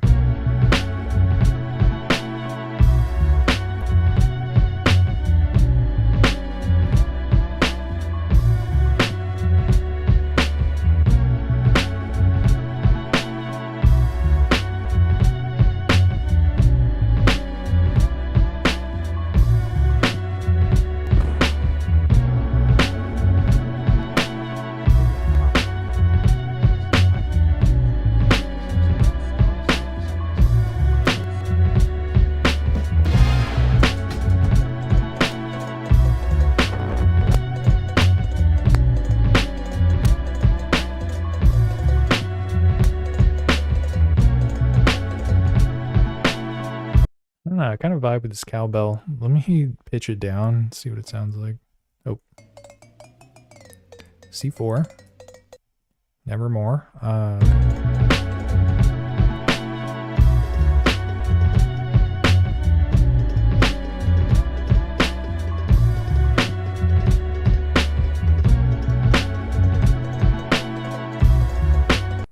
Mistakes were made, but it's okay. That's what music's all about. It's about trying new things.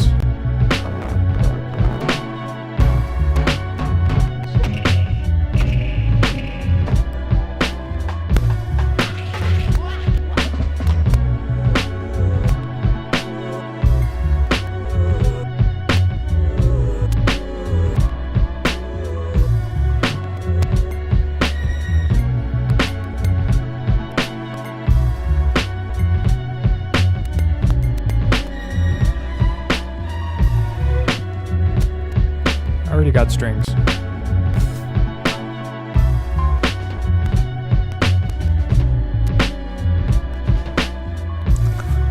Hey, this sounds kind of sick though, as like kind of a percussion variant. It's like a fill basically. So what I'm gonna do is I'm gonna put this on the snare track because there's a lot of empty space on the snare track, you can see. So I think I'll probably just put it like right here maybe.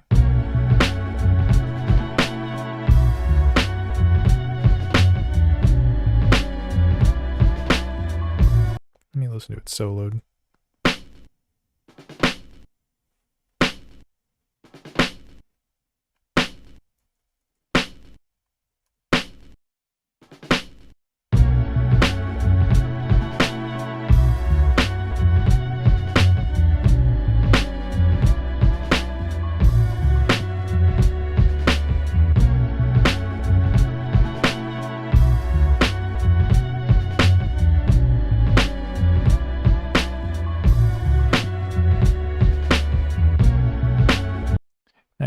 So that sounds pretty chill there.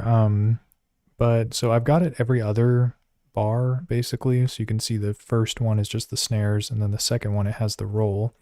But I kind of want it to come in even less than that. So I'm going to do like a random chance, which I'm not super familiar with how the chance thing works on this. I'm still figuring it out. But let's educate ourselves here. Chance. Chance of note, CMDS. First digit affects left of command. Second digit affects right of command. And then there's some table thing too. So I'm pretty sure what this means is to the left. So this thing. But I don't know. I don't want it to be like a chance that it delays, because I definitely want it to delay. So maybe like this. And then I have to 100%.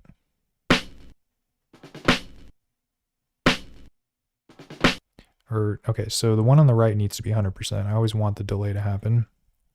And then on the left, I need to make it, I was thinking like 50% maybe.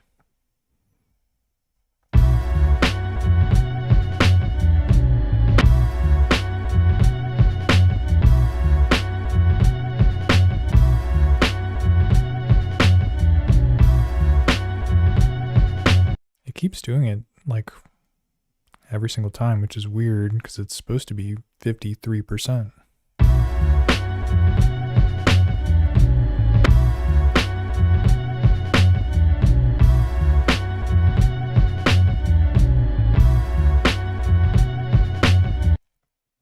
I know why it's doing it, because it's always doing it delay 2.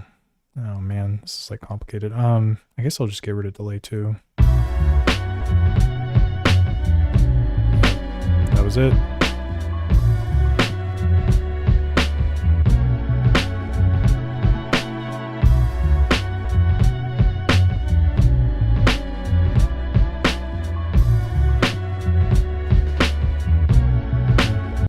Yeah, so what it was doing was it was always playing at delay 2 instead of doing it because I had it at 100%.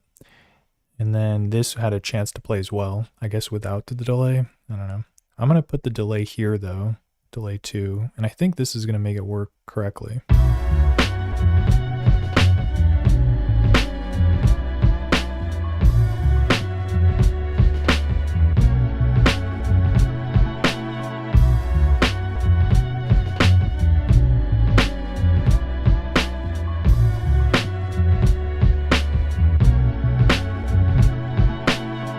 Pretty chill.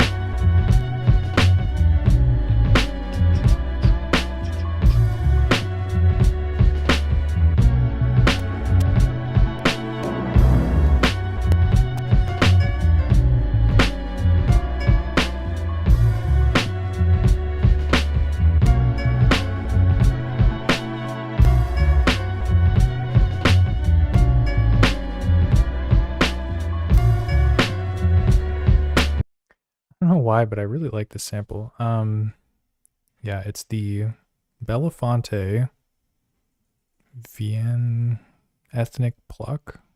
I don't know, whatever. Okay, so we're gonna try and make this one work. To slice or not to slice, 'tis the question. I think we might be able to get away without slicing it. Let's try to make it work.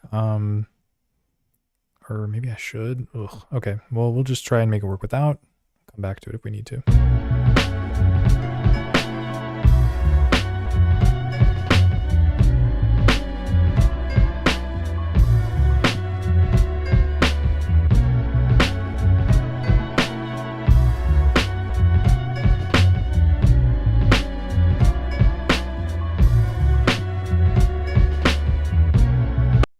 Yeah, I think I do need to slice it because I want to control when some of these notes are happening. It's only 4 slices. We can do it. All right, so first one's here, or second one, I mean. I might keep these two together too. Boing. And then this last one I really like. This is the one that I'm probably going to use the most. Sounds sick. Okay, and then So we're going to override it. Yes. Do it. And then now I can set it to slice mode. Or maybe I can not set it to slice mode. Hear me out here. So the way the slice mode works is if you turn it on, it's going to make your instrument play in such a way that you have to use the C1. And then the notes after C1 are going to be the other slices. But that's not great if you want to play something chromatically, like if you want to pitch it up and down while also being able to trigger from the slices. So instead of, oh man, I don't even know what I'm doing here. Okay. So yeah, so instead of playing from the slice file, I'm going to delete that. And now what it's doing is it's just playing the whole sample through. Then you can use an FX command called slice. Slice, where art thou? Okay, here it is. Oh man, this is going to be a problem though, because it's playing through the whole sample, and I just want it to play the slice.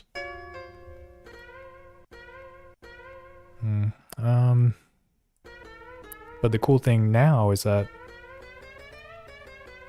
I can pitch it up and down, and before I wasn't able to do that. Although, you know, another way we could do this, sorry to take you on this crazy journey, but what I'm going to do actually is I'm going to enable the slice, right? So now it's respecting the notes. And what I'll do is to pitch it, I'll just use the pitch command, which is PIT, pit. We're going to make a pit stop here.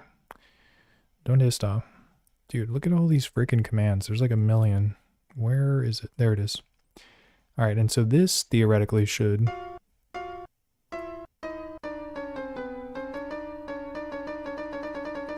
cool. So that's doing what I want it to. So now I can play the slices by inputting the correct note.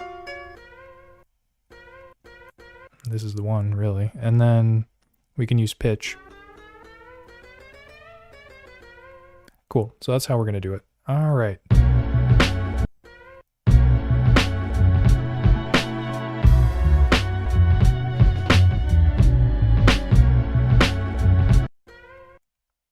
What's going on here? It's just hard to hear. I'd have to turn it up.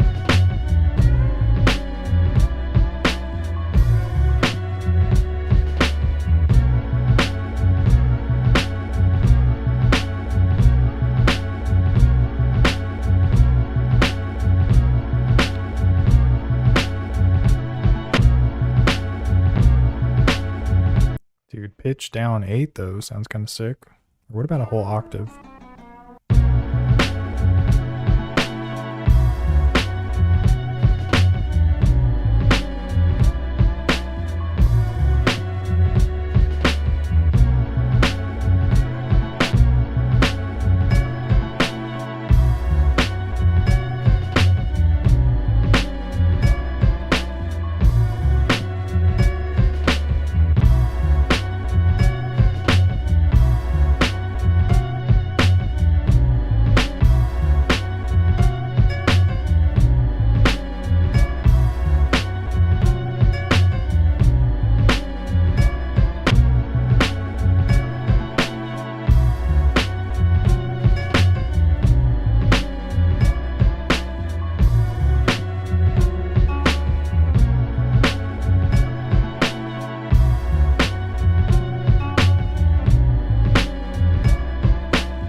I'm kind of trying to switch it out here with this, with the reverse mode. Wait, hold on a sec. Fill blanks, new lazy chop feature available on the M8 now. No way. What are you talking about? They added an update with the lazy chop? Because that would be sick.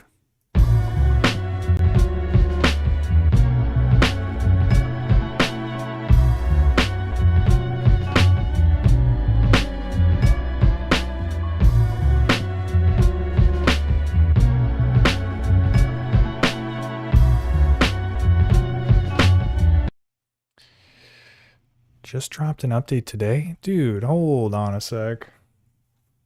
Let me check the old cellular telephone here, and I'm going to call the Discord right now. No, I'm just kidding. I'm going to take a look at the Discord, see if we can verify this data. Shoopa-doop-a-doo. All right. Oh, yeah, I could just play this while you're...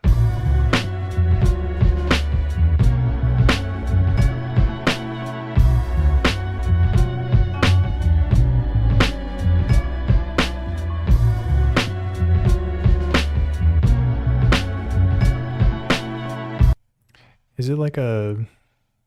I just dropped a couple ago.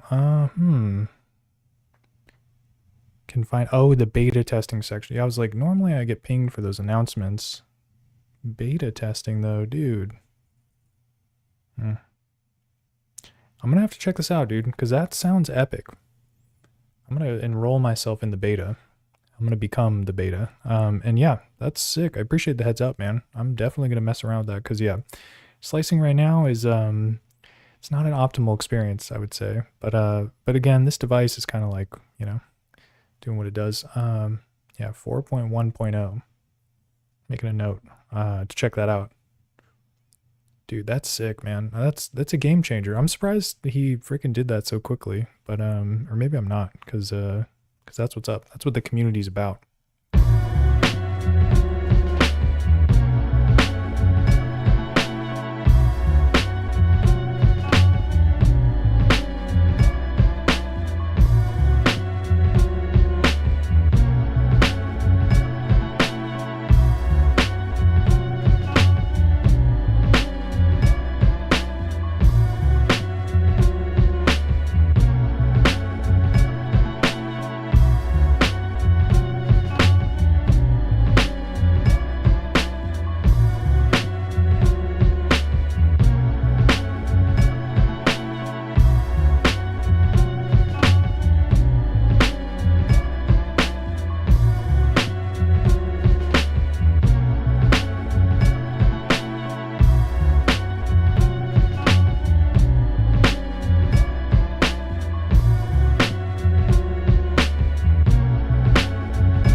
Like those clap loops, but I don't think it fits the bill here.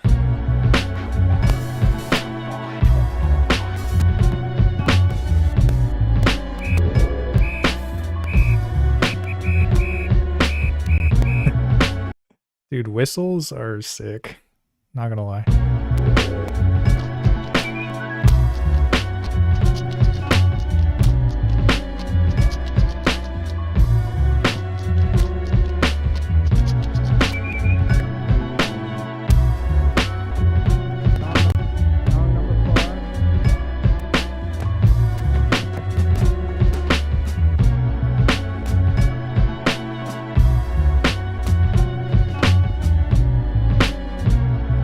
This late in the game to have found another hi-hat, bro? I'm telling you. It's never too late to get another hi-hat in the mix. What do we got here? It's kind of got a ghost kick. It's got a built-in ghost kick. It's got the ghost kick option enabled. So yeah, with this one, I think I'm gonna, because the way the hi-hat pattern works is there is kind of like a gap, basically. Here, let me like show you. Yeah, so there's this space here. So I think it'd be cool to put this, whatchamacallit here.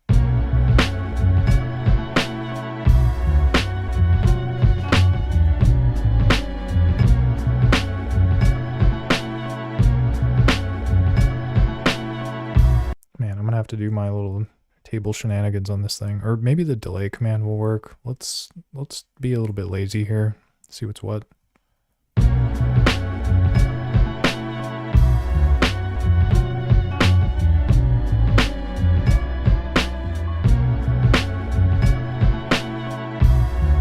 think that did it. You know what? We are gonna go all balls to the wall here. That expression is appropriate, I'm not sure. And let me just paste in the table configuration just so we get the most bang for our buck here by the millisecond. Up. Okay, and then yeah, the brush, put it here like so. And then from here we can add the table hop.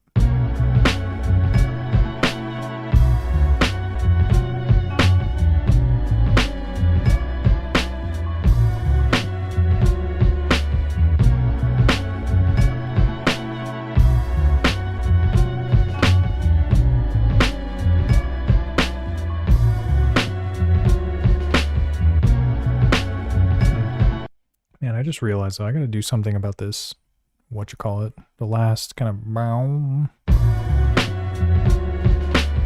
Yeah, that reverse just kind of isn't working for me. Dude, there's a command that has to do with like pitch sliding. I've like never used it before, but I'm pretty sure it's called PSL.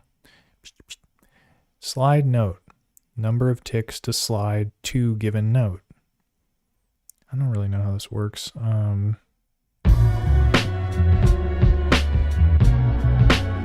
Might have to mess around with this. Okay, so not too complicated. PSL. Maybe I have to have another note after. Oh man, and then the pitch too. Ugh, this is getting kind of complicated here.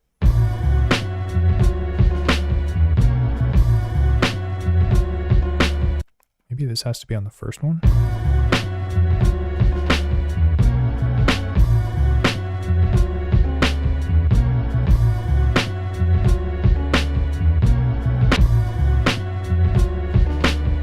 Dang, that really didn't work in my idea, but I think this works actually, just having it -16.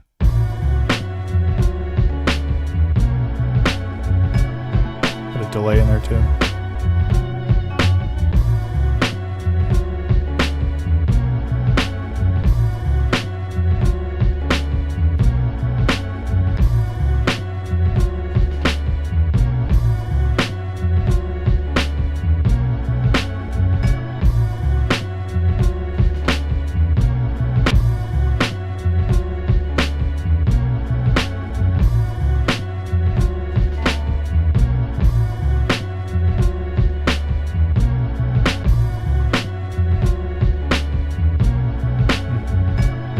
A little better.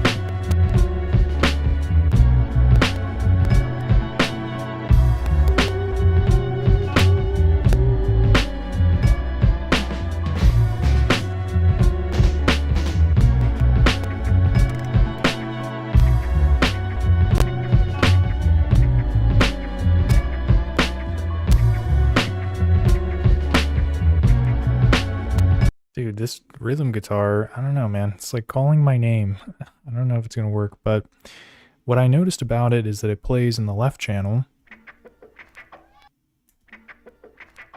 and the right is not so clear. So let me, oh man, I'm going to save a copy of it. Whatever. For save. Oh man, I don't want to clutter up my sample library, so I'm just going to put it in the test folder. And then I'm going to mono mix to the left. Mono mix L. Dude, I might have just screwed it up actually. Undo. What am I doing wrong here? Mono L. Maybe it's right? It's right. I must have my channels inverted or something. I don't know. Don't ask me. Okay, so we're gonna override it. And this is gonna fit pretty well, I think.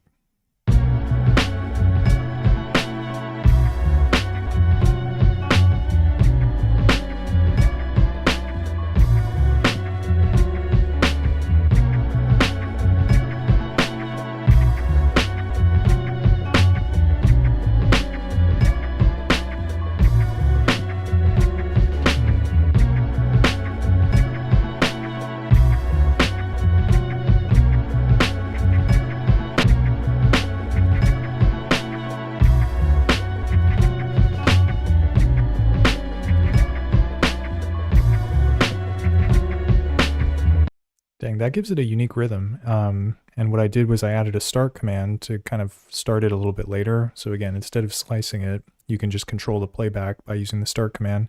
And yeah, kind of like, here, take a listen. Kind of, I don't know, throws the groove off a little bit, but it works pretty well in the mix.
Nice. Okay, cool.